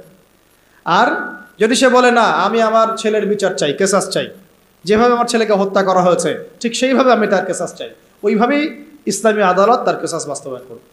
একেবারে কোর্ট মার্শাল শেষ, এত সময় লাগে না। চুরি করেছে প্রমাণিত হলে জুমার নামাজ শেষ, চোরদেরকে সামনে রাখা হবে, চোখ বন্ধ করে চোখ বেঁধে ফেলা হবে, হাত রাখা হবে, বাকি যারা ল বাস্তবায়ন করবেন তারা থাকবেন, উপস্থিত কিছু জনতাও থাকবে। ইনস্ট্যান্ট কবজি পর্যন্ত হাত কেটে ফেলা হবে, চোরের বিধান শেষ। জনগণ দেখলো চুরি করলে এই বিধান, আরও কি চুরি বাড়বে না কমবে? নিশ্চয়ই বাড়বে। কি মনে হয় আপনাদের? জেনা করেছে, যেটা জেনা একদম কমন আমাদের সমাজে, জেনা রন্ধ্রে রন্ধ্রে ঢুকে দেওয়া হয়েছে। কি স্কুলে, কি কলেজে, কি ইউনিভার্সিটিতে খালি জেনা আর জেনা। এটার শাস্তি 100 বেত্রাঘাত, তাও জনসমক্ষে। প্রমাণিত হয় অবিবাহিত 100 বেত্রাঘাত জনসমক্ষে। আর যদি বিবাহিত হয়, এই যে পরকিয়া, দেবর ভাবি শালী চলতেছে না, এগুলা কম না বেশি বলেন? প্রচুর আশঙ্কাজনক। এগুলোর বিচার হচ্ছে কোমর পর্যন্ত মাটিতে পুঁতে রজম করা, পাথর নিক্ষেপ করে হত্যা করা। আল্লাহর নবী সাল্লাল্লাহু আলাইহি ওয়াসাল্লাম নিজে এগুলো করেছেন, নিজে। তো এই সুন্নাহগুলো কোথায়, জাদুঘরে থাকবে? যদি ইসলামী রাষ্ট্র ব্যবস্থায় শরিয়া পর্যন্ত আমরা যেতে না পারি, এগুলোর বাস্তবায়ন কখনোই হবে না, কখনোই হবে না। এগুলো কোরআনেই থাকবে, হাদিসেই থাকবে, পাতার মধ্যে পড়েই থাকবে, আমরা বাস্তবায়ন করতে পারবো না। আর বাস্তবায়িত না হলে সমাজ কখনোই পাপমুক্ত এবং জুলুমমুক্ত হবে না কখনো। দেখলাম তো আমরা বিগত 50, 60, 70 বছরে যতগুলো মতবাদ আসছে, কোনো মতবাদ এই সমাজটাকে পরিপূর্ণ সংস্কার করতে পারে নাই, রাষ্ট্র সংস্কার করতে পারে নাই, এমনকি দুর্নীতি পর্যন্ত দূর করতে পারে নাই। উপর থেকে নিচ পর্যন্ত দুর্নীতিগ্রস্ত লোক দিয়ে ভর্তি আছে, উপর থেকে নিচ পর্যন্ত। কি মানে কি এমপি, কি মন্ত্রী, কি আমলা, কি বিচারক, কি এসপি, কি ডিসি, দেখবেন উপর থেকে নিচ পর্যন্ত এমন কোনো সেকশন নাই যেখানে দুর্নীতি হয় নাই। এবং এটা তারাও জানে, এবং এটা তারাও জানে যারা করছে এবং করেছে। তারপরেও ওই যে আমাদের একটা গা সয়ে নেওয়া স্বভাব আছে, আমাদের জাতিগত একটা মারাত্মক স্বভাব হচ্ছে বদ স্বভাব, সেটা হলো আমরা সব কিছুকে স্বাভাবিক করে ফেলি। একটা সময় সুদ খাইলে মানুষ লজ্জা পাইতো, এখন স্বাভাবিক হয়ে গেছে। জেনা করতো মানুষ লজ্জা পাইতো, মানুষ জানলে কি হবে, এখন ওপেন ঘুরে বেড়াচ্ছে মানুষ এগুলো। একটা সময় মদ খাইলে মানুষের চক্ষু লজ্জা কাজ করতো, এখন দেখেন মদের বোতল হাতে নিয়ে নিয়ে মানুষ ঘুরতেছে, চিপায় চুপায় মদ খাচ্ছে। একটা সময় কেউ যদি বলতো যে এটা সমকামী, ছেলে ছেলে জেনা করে, মানুষ তো আটকে উঠতো, সুবহানাল্লাহ ইন্না লিল্লাহ নাউযুবিল্লাহ, এটা কেমন? এখন দেখেন ওরা অধিকার চাচ্ছে। কি আপনারা হাসতেছেন? LGBTQ মানে কি? LGBTQ মানে সমকামিতাকে প্রমোট করা হবে। আর যদি এই এক তাগুত গিয়ে আরেকটা তাগুত আসে, আমি 80% নিশ্চিত এটা বাস্তবায়িত হয়ে যাবে, ইল্লা মাশাআল্লাহ, ইল্লা মাশাআল্লাহ। যদি একটা তাগুতের বদলে একটা তাগুত আবার আসে, দেখবেন যে এটা খুব সহজেই সমাজে বাস্তবায়িত হয়ে গেছে। LGBTQ, ট্রান্সজেন্ডার দেখবেন সমাজে অ্যাভেলেবেল। আপনি পাত্রী খুঁজতে যাবেন আপনার ইয়ার জন্যে, বাচ্চার জন্যে, সন্তানের জন্যে, আগে চেক করতে হবে আসলে ছেলে না মেয়ে, না মেয়ে থেকে ছেলে হয়েছে, না ছেলে থেকে মেয়ে হয়েছে। এই যুগ আসতেছে সামনে, একটা একটা একটা করে দেখেন সব সয়ে নিয়েছি না আমরা। এইভাবে আমরা কিন্তু তাগুতের বিধানগুলো সয়ে নিছি। একটা জাগরণ দরকার আমাদের মধ্যে, এবং এই জাগরণটা আমি আশা করি, স্বপ্ন দেখি যে সাদা দাড়িওয়ালাদেরকে দিয়ে না হলেও কালো দাড়িওয়ালাদেরকে দিয়ে হবে ইনশাআল্লাহ। পারা যাবেন ইনশাআল্লাহ। অনেক পড়াশোনা করতে হবে, অনেক পড়াশোনা করতে হবে, সবর করতে হবে, ধৈর্য ধরতে হবে, দাওয়াতের মেহনত করতে হবে, উলামায়ে কেরামের সোহবতে থাকতে হবে, তাদের কাছে দোয়া নিতে হবে। একদম একটা দুটা কাজ না ভাই, বহু কাজ একসাথে যখন হবে ওই পর্যায়ে যাবো ইনশাআল্লাহ। এখন আপনারা বলতে পারেন যে আমরা কেন ভাইদের মতো এইভাবে মাঠে নামি না, বা এইভাবে কেন আমরা ওইখানে গিয়ে রাষ্ট্র ক্ষমতার দিকে মানে সহিংস কোনো পদ্ধতি বেছে কেন নেই না? কারণ নবী সাল্লাল্লাহু আলাইহি ওয়াসাল্লাম আমাদেরকে এইভাবে শিক্ষা দেন নাই। আমাদেরকে প্রথমে শিক্ষা দেওয়া হয়েছে আমরা জনমত গঠন করব। কি করব? জনমত গঠন করব। সবার আগে আমরা জনগণকে বুঝাবো, তাওহীদ চিনাবো, শিরক চিনাবো, কুফর চেনাবো, তারপরে তাগুত চিনাবো, সুন্নাহ চেনাবো, নামাজি বানাবো, দাওয়াতের মেহনত চলবে, আমর বিল মারুফ চলবে, একই সাথে নাহি আনিল মুনকারও চলবে। ইসলামী রাষ্ট্র ব্যবস্থার গুরুত্ব, ফজিলত, না থাকার ক্ষতি সবার সামনে উপস্থাপন করতে হবে। একটা জামায়াত তৈরি করতে হবে, আমাদের একজন ইমাম লাগবে, আমির লাগবে। এগুলো যখন একত্রিত হবে ইনশাআল্লাহ দেখবেন বাকি কাজ হয়ে গেছে। একটা ঘটনা একটা প্রেক্ষাপটে জন্ম দেয়। কোঠা আন্দোলনের একটা ঘটনা ছিল, একটা ঘটনা, সেটা আজকে দেখেন সার্জিসদেরকে নিয়ে আসছে এই জায়গায়, নিয়ে আসে নাই? একটা ঘটনা একটা নেতৃত্বের জন্ম দেয়, একটা রেভলিউশনের জন্ম দেয়। শাপলা চত্বর ছিল একটা ঘটনা যেটা পারত বাংলাদেশে রাষ্ট্র ক্ষমতা ইসলামকে নিতে, কিন্তু কেন জানি আমরা পারি নাই। হয়তোবা আল্লাহ পাক আরও ভালো কোনো পদ্ধতি আমাদের জন্য রেখেছেন হয়তোবা। তবে কোনো কোনো ঘটনা আমাদের সামনে আল্লাহ পাক ঘটান যেগুলোর মধ্য দিয়ে একটা রেভলিউশন হয়ে যেতে পারে। যদি ভাইদেরকে নির্মমভাবে তারা এভাবে গুলি না করতো, তাহলে তারাও কিন্তু এভাবে সহিংস হতো না, আজকে এরাও কিন্তু দেশ থেকে পালাতো না। তাই না বিষয়টা? আমরা কি কেউ কল্পনাও করেছিলাম যে এভাবে 2 মাসের মধ্যে এমনটা হতে পারে? কখনো কল্পনা করা হয় নাই। বরং মানুষ তো বলছিল যে এরা কখনো যাবে, এমন তো মনেই হচ্ছে না। তাই না বিষয়টা? 1 মাসের মধ্যে আল্লাহ পাক করে দেখালেন। তাই ইনশাআল্লাহ সামনেও যদি এমন কোনো ঘটনা ঘটে, যেই ঘটনা ইসলামপন্থীদের একটা ঐক্যের জন্ম দেয়, একটা লিডারশিপ নিয়ে আসে, একটা জামায়া নিয়ে আসে, একটা ইমারা নিয়ে আসে, আমরা তখন আপনাদেরকে আমাদের পাশে চাই। আর যদি আপনাদেরকে আমরা পাশে না পাই, তাহলে আমরা বুঝবো আপনারা শুধু ওয়াজ শুনেন, এক কান দিয়ে ঢোকান আর এক কান দিয়ে বের করে দেন। এইভাবে এইরকম অডিয়েন্স আমরা চাই না। আমি শুরুতে একটা কথা বলছি, ইসলামী রাষ্ট্র কায়েম করা চারটাখানি কথা না, আর এটা গরু ছাগলদেরকে দিয়ে হবে না। এটার জন্য সাহসী, বুদ্ধিদীপ্ত এবং একটা জজবাওয়ালা তরুণ প্রজন্ম দরকার। আবেগও থাকতে হবে আমাদের। অনেকে বলে যেটা আবেগই কথা না, আবেগও থাকতে হবে। কারণ অনেক সময় আবেগ মানুষকে সাহসী ভূমিকা রাখার ব্যাপারে সহায়তা করে। যদি আমরা যদি মাঠে থাকি, মাঠ মানে আবার ফেসবুক না। আপনি 1 মাস ফেসবুক চালায়েন না, একটা পোস্টও দিয়েন না, মানুষ বলবে যে আপনি তো মাঠে নাই, আপনাকে যে হুজুর মাঠে দেখি না। মানে তাদের কাছে মাঠ মানে কি? ফেসবুক। আমি মাঠ মানে বুঝাচ্ছি ময়দান মানে এই রুট লেভেল পর্যন্ত, টপ থেকে রুট লেভেল পর্যন্ত আমাদেরকে থাকতে হবে। মসজিদে, মাদ্রাসায়, মক্তবে, সংগঠনে, অ্যাসোসিয়েশনে, এই মিটিংয়ে, সিম্পোজিয়ামে, তালিমে, দার্সে, সব জায়গায় এটা মাঠ মানে শুধু ফেসবুক না। কথা বুঝতে পারছি ভাই? তো ইনশাআল্লাহ আমরা যদি এভাবে মাঠে থাকি, আপনারা যদি আমাদের সাথে থাকেন, ইনশাআল্লাহ বাংলাদেশে ইসলামপন্থীদেরকে টক্কর দিয়ে কারো ক্ষমতা নেই রাষ্ট্র ক্ষমতা যায়। আর আমরা যদি ওই সুযোগটা আরেকবার দেই তাদেরকে, আমরা যদি এই সুযোগটা তাদেরকে আরেকবার করে দেই, একটাও বাকি রাখবে না তারা, একটাকেও বাকি রাখবে না এবার যদি তারা কেউ আসতে পারে। তাদের এর জায়গায় যদি কোনো গভর্নমেন্টও আসে, তবুও আমাদের একটাকেও বাকি রাখবে না। তাই কোনো স্পেস তাদেরকে দেওয়া যাবে না, সুযোগ নাই। এখন আমাদেরকে ওই জায়গায় যেতে হবে। আল্লাহ পাক আমাদের যাওয়ার তৌফিক দান করেন। এখন লম্বা হয়ে যাচ্ছে, আর 2টা পয়েন্ট বলে আমি শেষ করবো। ধৈর্য আছে কি? আর 3টা পয়েন্ট। একটা হচ্ছে এই রাষ্ট্র ব্যবস্থাটা আমাদের নবীজি করে দিয়ে গেছেন না যান নাই? তাহলে আমাদের সামনে নবী সাল্লাল্লাহু আলাইহি ওয়াসাল্লামের দেয়া পথ পদ্ধতি আছে কি নাই? আছে। আর আমরা একটু জানি, কয়েকটা পয়েন্ট জানি যে এটার ফজিলত কী কী হতে পারে। আমি কয়েকটা পয়েন্ট বলতেছি। দেখেন, ইসলামী রাষ্ট্র ব্যবস্থা থাকলে আমরা আল্লাহর জমিনে আল্লাহর কোরআনের আইনগুলো বাস্তবায়ন করতে পারবো, 1 নাম্বার, তাই না? আর এটা কত বড় ইবাদত সেটা উলামায়ে কেরামদের কাছ থেকে জেনে নিয়েন। এটা যে কত বড় একটা ইবাদত যে আল্লাহর জমিনে আল্লাহর বিধান চলতেছে, এটার যে সামাজিক ফজিলত এটা বলে শেষ করা যাবে না। 2 নাম্বার, সমাজে আমরা সর্বপ্রথম নামাজ কায়েম করতে পারবো। নামাজ কি কায়েম আছে? ঐচ্ছিক, পড়লে পড়েন, না পড়লে নাই, তাই না?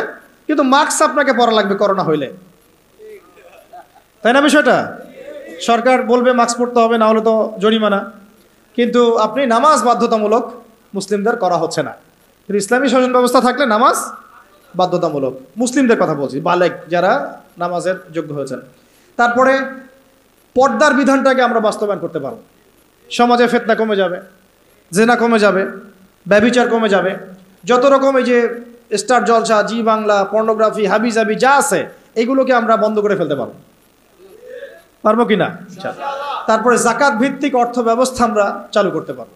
জাকাত বাধ্যতামূলক রাষ্ট্রের পক্ষ থেকে আদায় করা হবে, সমাজের দরিদ্র মানুষদের কোনো কষ্ট থাকবে না। তারপরে আমরা আরও অনেক কিছু, যেমন আমরা উলামায়ে কেরামদের একটা সিকিউরড লাইফ নিশ্চিত করতে পারবো। যেমন প্রত্যেকটা মসজিদ, প্রত্যেকটা মাদ্রাসা, এগুলোকে রাষ্ট্রীয়করণ এবং এগুলোকে ভাতার ব্যবস্থা করা। তারা যদি পুলিশদেরকে দিতে পারে, র্যাবকে দিতে পারে, ডিজিএফআইকে দিতে পারে, আর্মিদেরকে দিতে পারে, উলামায়ে কেরাম বাদ যাবে কেন? উলামায়ে কেরামদের জন্য কেন কোয়ার্টার থাকবে না? কেন সরকারি গাড়ি থাকবে না? কেন বেতন ভাতা থাকবে না? কেন থাকবে না? থাকা উচিত ছিল কি না? বরং তারাই তো আমাদেরকে পথ দেখাচ্ছেন, আলোর পথ। তো এই যে বৈষম্য না, এগুলো বৈষম্য। তারপরে আরও দেখেন, প্রাইমারি স্কুলে আমি আমার বাচ্চাকে কোরআন শিক্ষা বাধ্যতামূলক করতে পারবো না? এখন কি বাধ্যতামূলক আছে? এটা নিয়ে তো আমার অনেক লেকচার শুনেছেন। অনার্স মাস্টার্স পাসও যদি আপনি কোনো স্টুডেন্টকে ধরেন, 100 জনের মধ্যে দেখা যায় 10 জনও ঠিকমতো কোরআন তেলাওয়াত করতে পারে না। আমরা বলছি এটা ইসলামিক রাষ্ট্র, আমার ইসলামিক রাষ্ট্রের মুসলিমরা কোরআন তেলাওয়াত করতে পারে না, এটা কেমন হলো? তাহলে কোরআনের শিক্ষাটা আমরা বাধ্যতামূলক করতে পারতাম। তারপর শুধু তাই না, হাই স্কুল লেভেলে আমরা আমাদের ভাইদেরকে আরবি ভাষা শেখাতে পারতাম, নাহু সরফ শেখাতে পারতাম, এবং তারাও কোরআনের তর্জমা করার যোগ্যতা অর্জন করত। অনার্স লেভেলে গিয়ে, মাস্টার্সে গিয়ে তারা এমন হতো, হাদিসের এবারত পড়তে পারছে, এরাব দিতে পারছে, মাশাআল্লাহ। কেউ হয়তো ইফতা দিয়ে ফেলছে, কেউ হয়তো দাওরা হাদিস দিয়ে ফেলছে। এমনও করা সম্ভব ছিল, এখনও সম্ভব। এটা কি হয়েছে? অথচ আপনি দেখবেন সমাজের 75% মানুষ জেনারেল শিক্ষিত। এই বেশিরভাগ মানুষকে আমি ইসলাম শেখাতে পারছি না, শুধু ইসলামী শিক্ষা ব্যবস্থা না থাকার কারণে। যদি ইসলামী শিক্ষা ব্যবস্থা থাকতো তাহলে এই সমস্যাটা থাকতো না। ঘরে ঘরে তখন হাফেজ থাকতো, ঘরে ঘরে আলেম তৈরি করা যেত। অন্তত পক্ষে ফরজে আইন তো তারা জানতো, নিজের মানে ইমামতি করার যোগ্যতা তো সে অর্জন করতো, নিজের বাবার জানাজা তো পড়তে পারতো। এখন কি সেটা হয়? অথচ তারা কিন্তু মুসলিম, কালিমা পড়া। ইসলামী রাষ্ট্র ব্যবস্থা থাকলে আমরা এই যে সুদ খাচ্ছি, নাউজুবিল্লাহ, মায়ের সাথে যে জেনা করা হচ্ছে, তাই না? এটা তো নতুন হাদিস না, আপনারা তো জানেনই। সুদের সবচেয়ে নিচের শাখাটাই তো হচ্ছে মায়ের সাথে কি করা? জেনা করা। সবচেয়ে উঁচু শাখা কি? আল্লাহ এবং তার রাসূলের সাথে যুদ্ধ করা। তো এখন আমরা তো সবাই তাই করতেছে। যেহেতু ইসলামী রাষ্ট্র ব্যবস্থা নাই, তাই এখানে সুদভিত্তিক ব্যাংকিং সিস্টেম চলছে। ইসলামী রাষ্ট্র ব্যবস্থা থাকলে আমরা এটাকে কমিয়ে ফেলতে পারতাম। আমরা কৃষিভিত্তিক অর্থনীতি, দুর্নীতিকে কমাতে পারতাম, আমরা জাকাত আদায় করতে পারতাম, আমরা সাদাকা ভিত্তিক অর্থনীতি নিতে পারতাম, ডুয়েল কারেন্সি আনতে পারতাম, আরও অনেক কিছু করতে পারতাম। এটা নিয়ে আলাদা আলোচনা, ইকোনমির আলোচনা অনেক গভীর, এটা আপনি এখন করতে পারবেন না। বরং এই জায়গাগুলোতে যত রকম দুর্নীতি, ঘুষ, সুদ সব ভর্তি হয়ে যাবে। ভালো মানুষ সে যে লাভ হচ্ছে না তো, কারণ আমি এখানে নামাজ পড়ছি, এখান থেকে বের হয়ে গিয়েই সুদ খাচ্ছি, এই জন্যই তো দোয়া কবুল হচ্ছে না, ইবাদতের স্বাদ পাচ্ছি না। আল্লাহ পাক আমাদেরকে সুদমুক্ত জীবনযাপন করার তৌফিক দান করুন। ইসলামী রাষ্ট্র ব্যবস্থা থাকলে পরে এই যে কাদিয়ানিরা আবারও খতমে নবুয়তকে চ্যালেঞ্জ করতে পারতো না, তাই না? আপনারা তো জানেন, কেউ যদি নবী সাল্লাল্লাহু আলাইহি ওয়াসাল্লামকে গালি দেয়, তার স্ত্রীর চরিত্র নিয়ে কথা বলে, আছে না এমন কিছু? তার শাস্তি কি? আলেমদের কাছ থেকে জেনে নিয়েন। একদম একদম কতল। ও যদি তওবাও করে তবুও কতল, তওবা করেছে তবুও শিরোচ্ছেদ করতে হবে। এর বাইরে কোনো কি নাই, কোনো দণ্ডই নাই। করতে পারবেন আপনি বাংলাদেশে? এখন পারবেন না, ইসলামী রাষ্ট্র ব্যবস্থা নাই তাই, ইসলামী রাষ্ট্র নাই তাই। বরং যদি আপনি তাদের বিরুদ্ধে কিছু বলেন বা কেউ যদি এগ্রেসিভ হয়ে নিজের হাতে দায়িত্ব তুলে নিয়ে এই কাজটা করে ফেলে, তাহলে তাকে ওই জেলে ঢুকায় রেখে দেবে, যাবজ্জীবন কারাদণ্ড দিয়ে দিবে, ফাঁসি দিয়ে দিবে। অথচ সেই ব্যক্তি একজন বীর পুরুষ, যে নবী সাল্লাল্লাহু আলাইহি ওয়াসাল্লামের শানে কটূক্তিকারীকে হত্যা করেছে, ও আমাদের আগে জান্নাতে যাবে ইনশাআল্লাহ। সে হচ্ছে রসুলের প্রকৃত আশেকের রসুল। এটা আমাদের চোখে সে একজন কি অপরাধী, তাই না?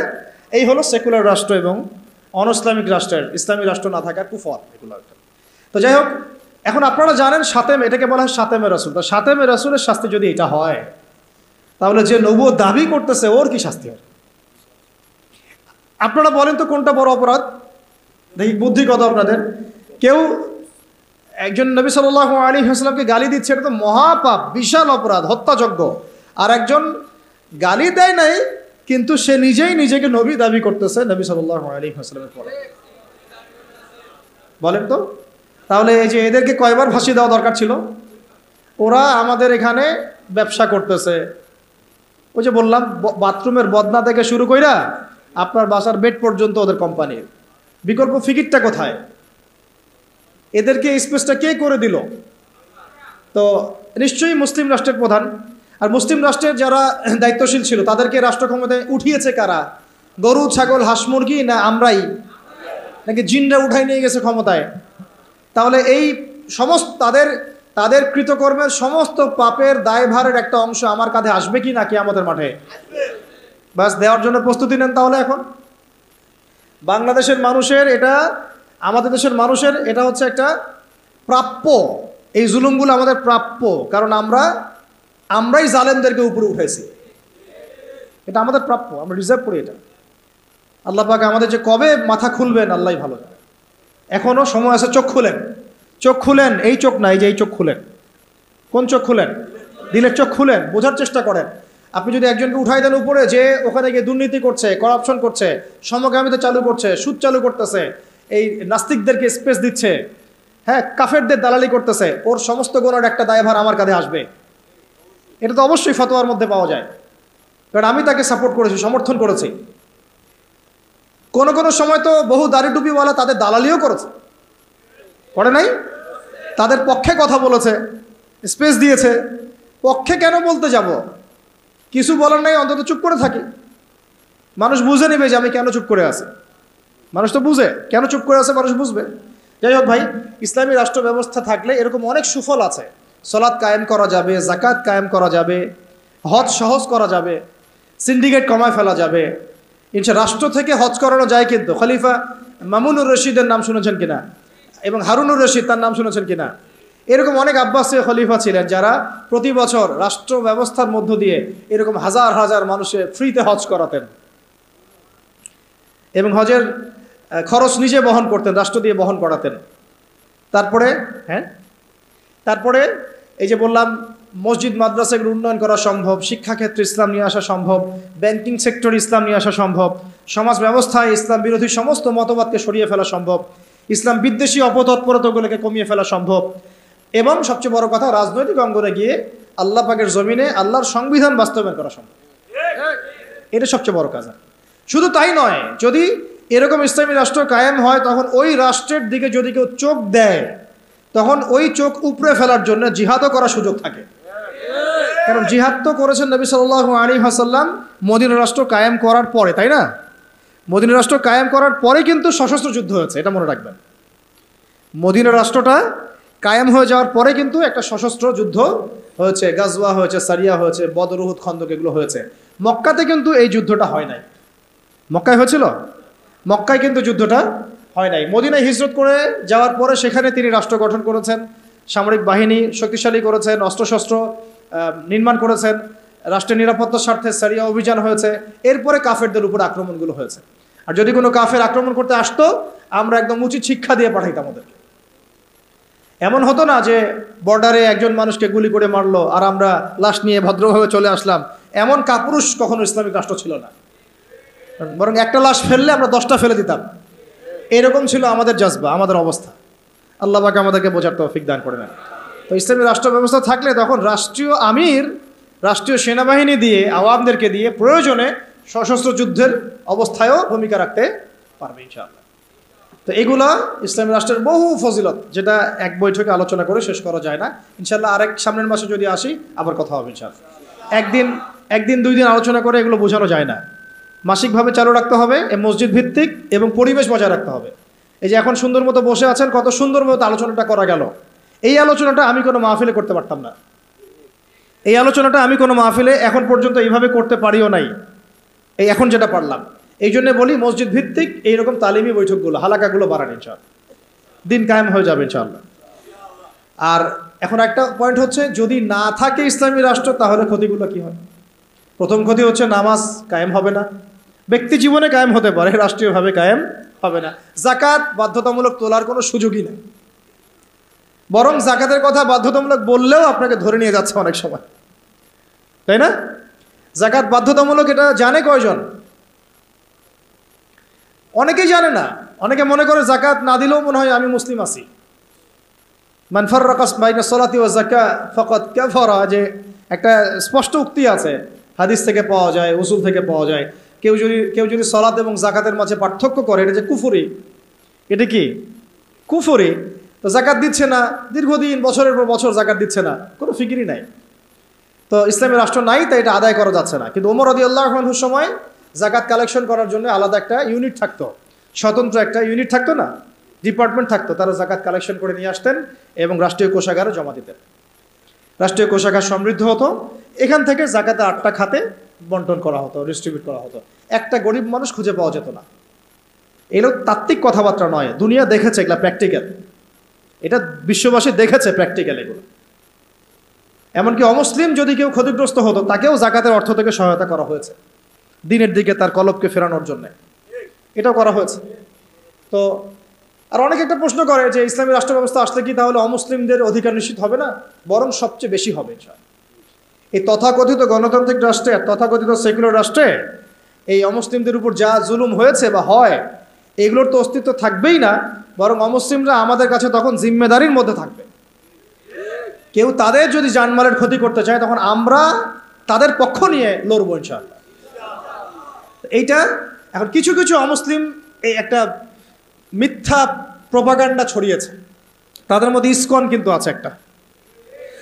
এরা মিথ্যা প্রপাগান্ডা ছড়ায় এভাবে, তারা মনে করায়, মানুষকে বুঝায় যে এটা ইসলামী রাষ্ট্র কায়েম হলে আমরা সংখ্যালঘুরা নির্যাতিত হব, আমাদেরকে মারতে আসবে, আমাদের মন্দির ভেঙে দিবে, আমাদের মূর্তি ভেঙে দিবে। কোশ্চিনকালে এমনটা হবে না। এটা একটা ভুল মেসেজ তারা জনগণকে দেয় বা বিশ্ববাসীকে দেওয়ার চেষ্টা করে। এরা প্রতারণা করছে আমাদের সাথে। বরং তাদের হাতে যদি ক্ষমতা যায়, তারাই সেই প্রাচীন ঐতিহ্যবাহী বাবরি মসজিদ ভেঙে ফেলেছে। বিগত 5 বছরে তারা এরকম প্রায় 20টা-30টা মসজিদ ভেঙে ফেলেছে, ঐতিহ্যবাহী, যেগুলো একদম 500 বছর, 600 বছর, 800 বছর পুরাতন। আমরা কি বাংলাদেশে কোনো মন্দির ভাঙছি? আর যেখানে যেখানে মসজিদ ভাঙা হচ্ছে, ওইখানে গিয়ে সাম্প্রদায়িক সম্প্রীতির বলি ওরাও তোমরা। আমাদের দেশে এরকম কোনো ঘটনা ঘটে নাই বা পরিস্থিতি নাই যেখানে এসে বলতে হবে সংখ্যালঘু নির্যাতিত হচ্ছে। এইগুলো ধোঁকাবাজি করে। কিছু কিছু এরকম দুষ্ট অমুসলিম আছে যারা চায় না ইসলামী রাষ্ট্র ব্যবস্থা বা খেলাফা ব্যবস্থা আসুক, কিন্তু অথচ ইসলামী রাষ্ট্র ব্যবস্থা থাকলে অমুসলিমদের অধিকার সবচেয়ে আগে আমরা নিশ্চিত করবো ইনশাআল্লাহ। কারণ তারা আমাদের এখানে জিম্মেদারির মধ্যে থাকবে। জিম্মেদারি কথাটা বললাম এই কারণে, জিম্মি শব্দ তারা বুঝে না। যদি আমরা বলতাম যে অমুসলিমরা আমাদের কাছে জিম্মি হিসেবে থাকবে, তারা মনে করতো যে জিম্মি মানে বন্দি। জিম্মি মানে কি? বন্দি। এই যে আরবির অবস্থা। অথচ জিম্মি মানে হচ্ছে আমার জিম্মাদারির মধ্যে সে আছে, সে আমার দায়িত্বে আছে, আমার হেফাজতে আছে, আমার গার্ডিয়ানশিপে আছে। তার গায়ে যদি আঘাত করে আমি সে হাত ভেঙে ফেলবো। এইটা হলো জিম্মাদারি, জিম্মির ব্যাখ্যা। তারা এভাবে ভুল মেসেজ দেয়। আল্লাহ পাক আমাদেরকে সত্য চেনার বোঝার তৌফিক দান করেন। তো না থাকলে অসুবিধাগুলো হচ্ছে যে আমরা সালাত প্রতিষ্ঠা করতে পারছি না, যাকাত কায়েম করতে পারছি না, আমরা দেখা যাচ্ছে আমর বিল মারুফের কাজ করতে পারছি, শিক্ষাক্ষেত্রে হয়তো কিছু মেহনত করতে পারছি, কিন্তু নাহি আনিল মুনকারের কাজ করতে গেলে আমাদেরকে বাধা পেতে হচ্ছে। আমাদের মধ্যে তারা আবার অনেক বাতিল আকীদা ছড়াই দিচ্ছে, আমাদের মধ্যে বিভক্তি বাড়ায় দিচ্ছে, আমাদের মধ্যে ঐক্য নষ্ট করছে, আমাদেরকে নিয়ে রাজনীতি করছে। এগুলো করছে না? কোনো কোনো ক্ষেত্রে আমাদের ওলামায়ে কেরাম থেকে গুমের শিকার হতে হচ্ছে, জুলুমের শিকার হতে হচ্ছে, জেল হচ্ছে, ফাঁসি হচ্ছে, মামলা মোকদ্দমা হচ্ছে। এরকম বহু ঘটনা ঘটছে শুধুমাত্র ইসলামী রাষ্ট্র ব্যবস্থা না থাকার কারণে। আরও বড় কথা হচ্ছে সুদ দূর করা যাচ্ছে না, ঘুষ দূর করা যাচ্ছে না, দুর্নীতি দূর করা যাচ্ছে না, করাপশন বন্ধ করা যাচ্ছে না। তারপরে এই যে জি হ্যাঁ, আরও তো অনেক প্রবলেম হচ্ছে। জিনা বন্ধ করা যাচ্ছে না, হুদুদগুলো কায়েম করা যাচ্ছে না, ব্যভিচার বন্ধ করা যাচ্ছে না, পর্নোগ্রাফি বন্ধ করা যাচ্ছে না। সমাজের যত জাহালাতের শেকড় আছে, এগুলোকে শেকড় থেকে উপড়ায় ফেলা যাচ্ছে না, শুধু ডালপালা কাটা যাচ্ছে। এই ডালটা কাটা যাচ্ছে, হয়তো এটা কাটা যাচ্ছে, কিন্তু শেকড় থেকেই যাচ্ছে। তো আমরা কি শেকড়টা উপড়ে ফেলা বুদ্ধিমানের কাজ, নাকি ডালপালা ছাটার বুদ্ধিমানের কাজ? শেকড় উপড়ে ফেলতে হলে আমাদেরকে ওই রাষ্ট্র ব্যবস্থা দিকে যেতে হবে, তাহলে ইনশাল্লাহ আমরা গোড়ার থেকে সংস্কার করতে পারবো ইনশাল্লাহ।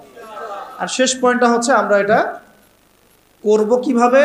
সিরাতের আদলে আমি একবার বলেছি, তো করার জন্য আমাদের আসলে ব্যক্তিগত পর্যায় থেকে শুরু করে সবার কিছু কাজ আছে।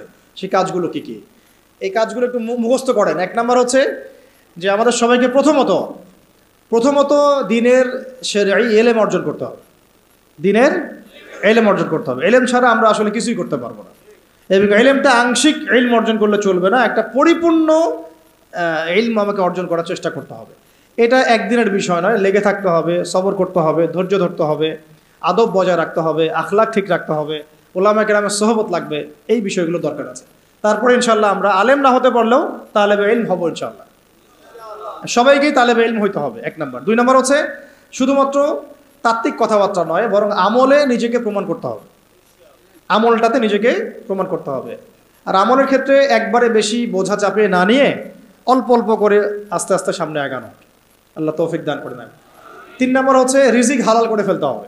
হারাম রিজিকের মানুষদেরকে দিয়ে দিন কায়েম সম্ভব হবে না, ঠিক আছে? 3 নম্বর, যত রকম সুদ ঘুষ আর এই এনজিও টেনজিও যেগুলো আছে, এগুলো থেকে নাম কাটায় ফেলেন, আল্লাহর রাস্তায় নাম কাটায় ফেলেন। 4 নম্বর হচ্ছে যে আমরা সৎ কাজে আদেশ করি, মাশাআল্লাহ, এটা তো আমাদের মধ্যে চালু আছেই, তাবলীগের মেহনত চালু আছে, সব ঠিক আছে। অন্যায় কাজে নিষেধটাকে বাড়াতে হবে, অন্যায় নিষেধটাকে বাড়াতে হবে। সৎ কাজে আদেশের সাথে সাথে অন্যায় নিষেধটা বাড়াতে হবে, বরং এটা বেশি জরুরত হয়ে গেছে এখন। অন্যায় প্রতিবাদ না করলে, বাধা না দিলে এরা লাই পেয়ে যাবে। পাশে কনসার্ট হচ্ছে, আমরা যদি এখানে বয়ান করতে থাকি ফায়দা নাই। যদি আপনারা এখান থেকে 10 জন 50 জন গিয়ে ওকে বন্ধ করেন, তখন ফয়দা আছে। আর ওই ফয়দাটা কিন্তু এককেন্দ্রিক ফয়দা না, আপনার ফয়দা ভোগ করছে পুরো এলাকার মানুষ। ওই ধুমধারাক্কা গান বাজাতো পুরো এলাকা কলুষিত হচ্ছে, পুরো এলাকার মানুষকে পাপ করতে হচ্ছে, পুরো এলাকার মানুষের ঘুম নষ্ট হচ্ছে। আর আমি যদি ওদেরকে গিয়ে খালি মিষ্টি মিষ্টি দাওয়াত দেই, দেখা যাবে সে ওটাকে গায়ে লাগাবে না। যদি আমরা ঐক্যবদ্ধভাবে প্রতিবাদ করি, বন্ধ হয়ে যাবে। তাই আমর বিল মারুফের সাথে নাহি আনিল মুনকার থাকতে হবে, প্রত্যেকটা মসজিদ ভিত্তিক, এলাকা ভিত্তিক, এবং ওলামায়ে কেরাম তার নেতৃত্ব দিবেন ইনশাআল্লাহ। মাশওয়ারা করে আগানো, মাশওয়ারা ছাড়া আবার না যাওয়া। তবে এখানে সাহসিকতার পরিচয় দিতে হবে, কারণ যারা পাপ করে, জুলুম করে, ওদের মন এমনি দুর্বল থাকে, একটু ধাক্কা দিলে দেখবেন কাঁপাকাঁপি শুরু করছে, এরকম হয়। আল্লাহ পাক আমাদের বোঝার তৌফিক দান করেন। আরেকটা বিষয় বলতে চাই যে পারিবারিক মূল্যবোধগুলোকে ঠিক করে ফেলা এবং সন্তান সন্ততিদেরকে মুজাহিদ হিসেবে মানুষ করতে শুরু করা। যদি পরিবার দেখা যায় যে অনেক বোঝানোর পরেও বা অনেক চেষ্টা করার পরেও আপনার আইডিওলজির সাথে ম্যাচ করছে না বা কোনোভাবেই পেরে ওঠা যাচ্ছে না, সেক্ষেত্রে আমি বলি প্রয়োজনে আসহাবুল কাহাফ হয়ে যান, প্রয়োজনে আসহাবুল কাহাফ হয়ে যান, তারপরেও নিজের লক্ষ্য থেকে বিচ্যুত হবেন না। বাচ্চাদেরকে একদম ডিনামাইট করে আগামী দিনের ওমর, হামজা, খালিদের মতো মানুষ করতে হবে, ঠিক আছে? একদম তাদেরকে নিয়ে কোনো ছাড় দেওয়ার কোনো সুযোগ নাই। নিজের ঘরটা হবে একটা ইসলামী রাষ্ট্র, মানে আপনার ঘরই একটা রাষ্ট্র, ওইখানে আপনার হুকুম চলে, কারো হুকুম চলে না, আল্লাহর হুকুম চলে, রাসূলের হুকুম চলে, এবং আপনি তার প্রতিনিধি, আপনি হচ্ছেন আপনার ঘরে আল্লাহর খলিফা, ঠিক আছে কথা? এরপরে প্রয়োজন হচ্ছে ওলামায়ে কেরামদের ঐক্য, যেটা নিয়ে আমরা বারবার কথা বলছি। ইনশাআল্লাহ এই ঐক্য হয়ে যাবে ইনশাআল্লাহ। ওলামায়ে কেরাম তো সব বুঝেনি মাশাআল্লাহ। কিছু বিষয় থাকে, এটা হয়তো মনস্তাত্ত্বিক কিছু বিষয় থাকতে পারে, আবার কখনো কখনো ভুল বোঝাবুঝি হয়, কখনো কখনো হতে পারে যে অনলাইনের কারণে একটা ফিতনা ক্রিয়েট হয়, হয়তো দুজনের সাথে কোনো খারাপ সম্পর্ক নাই, কিন্তু অনলাইনের কারণে, ইউটিউবিং, ফেসবুকিংয়ের কারণে দূরত্ব সৃষ্টি হয়ে গেছে, এমন হয় না? এই জন্য এদেরকে নিয়ন্ত্রণ করতে হবে। এটা বলতে ভুলে গেছিলাম, মিডিয়া নিয়ন্ত্রণ করতে হবে। মিডিয়া নিয়ন্ত্রণ না করলে আপনি দিন কায়েম করতে পারবেন না। মিডিয়াগুলোকে কন্ট্রোল করতে হবে এবং আমাদের স্বতন্ত্র মিডিয়া তৈরি করতে হবে, আর এই পশ্চিমা মিডিয়া, সেকুলার মিডিয়াগুলোর এই দিক থেকে চোখ ফিরিয়ে নিতে হবে। এদের কথা শোনা যাবে না, এদের কথা শোনাও যাবে না, এদের পত্রিকা পড়াও যাবে না। ও কি লেখে লিখুক, বরং ওটাকে কিভাবে ব্যান করা লাগে, বয়কট করা লাগে, আর এর বিকল্প কিভাবে পত্রিকা তৈরি করতে হয়, মিডিয়া তৈরি করতে হয়, এই ফিকির আমাদেরকে করতে হবে। মিডিয়া একটা যুদ্ধ, এখন মিডিয়া কি একটা যুদ্ধ। এই বাংলাদেশে এই হাজার হাজার ওলামায়ে কেরামের এই মাজলুমিয়াতের পিছনে দায়ী হচ্ছে প্রথম আলো ডেইলি স্টার, কিন্তু আমরা ওদেরকে বন্ধ করতে পারলাম। এই যে বললাম যে ওই পর্যায় পর্যন্ত না গেলে আপনি এটা করতেও পারবেন না। পারবেন একা একা যদি আমি ওখানে গিয়ে মিছিল করি, ও কি বন্ধ হবে? ভাঙচুর করলে দেখবেন ওর প্রতি আবার সিম্প্যাথি তৈরি হবে, আহারে বেচারাকে এইভাবে মাইট দিল, ওর অধিকার নিশ্চিত করার জন্য দেখা যাবে 10 প্লাটুন বিজিবি মোতায়েন করে দিচ্ছে, তখন আপনি কি করবেন? তো এটা আমাদেরকে ওই পর্যায়ে গিয়ে করতে হবে। আল্লাহ পাক আমাদেরকে করার তৌফিক দান করেন। আর আপাতত আমাদেরকে বিকল্প মিডিয়া তৈরি করতে হবে, এবং ওদের এইসব প্রোপাগান্ডায় কোনোভাবেই কান দেওয়া যাবে না। এইসব সেকুলার মিডিয়াগুলোর প্রোপাগান্ডায় কোনোভাবেই কান দেওয়া যাবে না। ওয়াল্লাহি এরা মিথ্যা কথা বলে, ওয়াল্লাহি এরা মিথ্যা কথা বলে, ওয়াল্লাহি এরা মিথ্যা কথা বলে। এরা মিথ্যাচার করে, ওলামায়ে কেরামের চরিত্র হনন করে। এরা ইসলামকে জঙ্গিবাদের ধর্ম বানাইছে, নাউজুবিল্লাহ। এরা ইসলামকে সন্ত্রাসী হিসেবে উপস্থাপন করছে। এরা বহু মাজলুমের গুমের কারণ, জেলে যাওয়ার কারণ, কেস লড়ার কারণ এই মিডিয়াগুলাই। অতএব এদের থেকে আপনাদেরকে মুখকে ফিরে নিতে হবে। এটা ইমানের দাবি আমাদের। ঠিক যেমন বললাম যে কাদিয়ানি পণ্য আপনি ব্যবহার করবেন না, কেন করবেন না? এটা আপনার ইমানের দাবি। সে আল্লাহর নবীর পরে নবুয়ত দাবি করেছে, আমি তার উম্মত, আমি তার পণ্য ব্যবহার করতে পারি না। ঠিক একইভাবে এরা ইসলামের বিরুদ্ধাচরণ করছে, ইসলামকে গালি দিচ্ছে, ওলামায়ে কেরামের চরিত্র হনন করছে, আমার দিনকে কটূক্তি করছে। আমি এসব পত্রিকা ধার কাছেও যাব না, প্রয়োজনে ওখানে চাকরিও করব না, ওটা বিক্রিও করব না, ওটা দোকানে রাখবও না। এরকম নিয়ত থাকতে হবে কঠোর। দেখবেন আস্তে আস্তে যখন এগুলা ব্যবসা বন্ধ হয়ে যাবে না, লেজ গুড়ায় পালায় যাবে। এগুলা ব্যবসা যদি বন্ধ হয়ে যায় না, লেজ গুড়ায় ঠিকই পালায় যাবে। ব্যবসা করতে পারে বলেই তো আমরা দেখতেছি ওরা আমাদের সমাজের মধ্যে এরকম লাভঝাপ করতেছে। টাকা না থাকলে কিছুই করতে পারতো না। আল্লাহ পাক আমাদের বোঝার তৌফিক দান করে। কোথায় ছিলাম জানি? আমাদের বাচ্চাদেরকে মানুষ করবেন, ঠিক আছে? জি হ্যাঁ, ফ্যামিলি হবে এক একটা খিলাফার কেন্দ্রবিন্দু আর কি। আর ওলামায়ে কেরামদের মধ্যে ঐক্য বজায় রাখাটা খুব জরুরি। আপনারা ওলামায়ে কেরামদের অভ্যন্তরীণ বিষয়গুলোকে তাদের মধ্যে ছেড়ে দিবেন, নিজেরা এগুলো নিয়ে কোনো লেখালেখি করবেন না, কোনো রকমের লাইভ ভিডিও এগুলো করতে যাবেন না। ওলামায়ে কেরাম জানেন কিভাবে কাজ করতে হয়, ঠিক আছে, এবং কিভাবে সামনে আগামীর বাংলাদেশকে নেতৃত্ব দেওয়া লাগবে তার রূপরেখা তারা অলরেডি রেডি করেছেন আলহামদুলিল্লাহ। এবং তাদের মধ্যে ইউনিটি এটা চলে আসা আমি বললাম সময়ের ব্যাপার, একটা ঘটনার ব্যাপার। ইনশাল্লাহ কোনো একটা ঘটনাকে কেন্দ্র করেই দেখবেন যে হয়ে গেছে ইনশাল্লাহ। আর আরেকটা বিষয় বলি, ঐক্য বলতে আমরা অনেকে বুঝি কি যে একেবারে মনে হয় 10 কোটিকে এক জায়গায় আসতে হবে। ঐক্য কিন্তু এটার নামও নয়। সবার সাথে কিন্তু ঐক্য হবে না। আমাদের ঐক্য দরকার তাওহীদপন্থীদের, আহলে সুন্নাহ ওয়াল জামাআর আকীদাভুক্ত যারা, তাদের মধ্যে ঐক্য দরকার। বাতিল আকীদার সাথে ঐক্য হবে না কখনো। বাতিল আকীদার সাথে আমরা তো মসজিদেই এক হতে পারি নাই, রাষ্ট্র ব্যবস্থায় এক হবো কিভাবে? বুঝতে পারছেন না কথা? আমরা আহলে সুন্নাহ ওয়াল জামাআর মধ্যে যারা আছি, এই ওলামায়ে কেরাম, মুহাক্কিক ওলামায়ে কেরাম এবং তাদের যে সংগঠন, তাদের যে অ্যাসোসিয়েশনগুলো আছে, এগুলোর মধ্যে ঐক্য হয়ে যাবে ইনশাআল্লাহ। এবং এই ঐক্য যথেষ্ট বাংলাদেশকে শাসন করার জন্য। বাকিদের আমাদের প্রয়োজনও নাই। তারা যদি ভালো ভালো আমাদের সাথে আহলে সুন্নাহ ওয়াল জামাআর আকীদায় আসে এবং আমাদের সাথে কাঁধে কাঁধ মিলিয়ে এই লড়াইয়ে শরিক হয়, তাহলে আলহামদুলিল্লাহ ভালো। যদি তারা নাও আসে, তুচ্ছ তাচ্ছিল্য করে, আমাদেরকে অবজ্ঞাও করে, তবুও কিছুই যায় আসবে না ইনশাআল্লাহ। কেন দেখবেন আরব বিশ্বে শত শত দল আছে এবং এমন এমন রাষ্ট্র আছে যেগুলো অনেক বেশি শক্তিশালী, পারমাণবিক ক্ষেপণাস্ত্রপ্রাপ্ত। তাই সবাইকে নিয়ে সব কাজ হয় না, আল্লাহ সবাইকে কবুল করেন না। তা আমাদের জরুরত নাই যে সবাইকেই আমাদের একসাথে নিয়েই তারপরে আগাইতে হবে, নট নেসেসারি, এবং এটা হবেও না।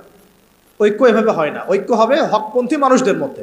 হকপন্থী মানুষদের মধ্যে যেন বিভক্তি না হয়, এইটা হবে আমাদের একটা উদ্দেশ্য আর কি। আমরা যেন এটাকে না বাড়াই, মানে বিভক্তি আর না বাড়াই। আর আল্লাহর ওয়াস্তে ওলামায়ে কেরামদেরকে আমি আমার পক্ষ থেকে আর কি, আমার জায়গা থেকে বিনয়ের সাথে এটা আর কি মাশওয়ারা বলেন, ছোট ভাই হিসেবে পরামর্শই বলেন, আমরা যদি তাগুতকে, ফ্যাসিস্টদেরকে আরও একবার চান্স দেই, আমি আপনাদেরকে এনশিওর করতেছি না থাকবে আমাদের দেহ আর না থাকবে আমাদের কল্যাণ। অতএব বৃহত্তর স্বার্থে এখন আমাদের সমস্ত ক্ষুদ্রতর স্বার্থগুলা বিসর্জন দেওয়া লাগে। আল্লাহ পাক আমাদের সবাইকে তৌফিক দান করবেন। আর এর সাথে লাগবে আপনাদের এই তরুণ প্রজন্মের একটা সাহসী ঈমানদীপ্ত অবস্থান। আমরা ওলামায়ে কেরামদের সাথে আপনাদেরকে পাশে চাই। আমরা সবাই আমাদের যার যার জান মাল সময় শ্রম দিয়ে আল্লাহর রাস্তার দাওয়াতে থাকবো, আল্লাহর পথে জিহাদে থাকবো ইনশাআল্লাহ। যতদিন পর্যন্ত বাংলাদেশে ইসলামী খেলাফা কায়েম হয় নাই, শরিয়া কায়েম হয় নাই, আমরা ততদিন পর্যন্ত হাল ছাড়বো না ইনশাআল্লাহ। ততদিন পর্যন্ত আমরা কোনো অবস্থাতেই ক্ষান্ত হব না ইনশাআল্লাহ। আর যদি ইনশাআল্লাহ হয়েও যায়, তারপরেও আমাদের কাজ শেষ হয়ে যাবে না, বরং কাজ তখন থেকে শুরু হবে ইনশাআল্লাহ।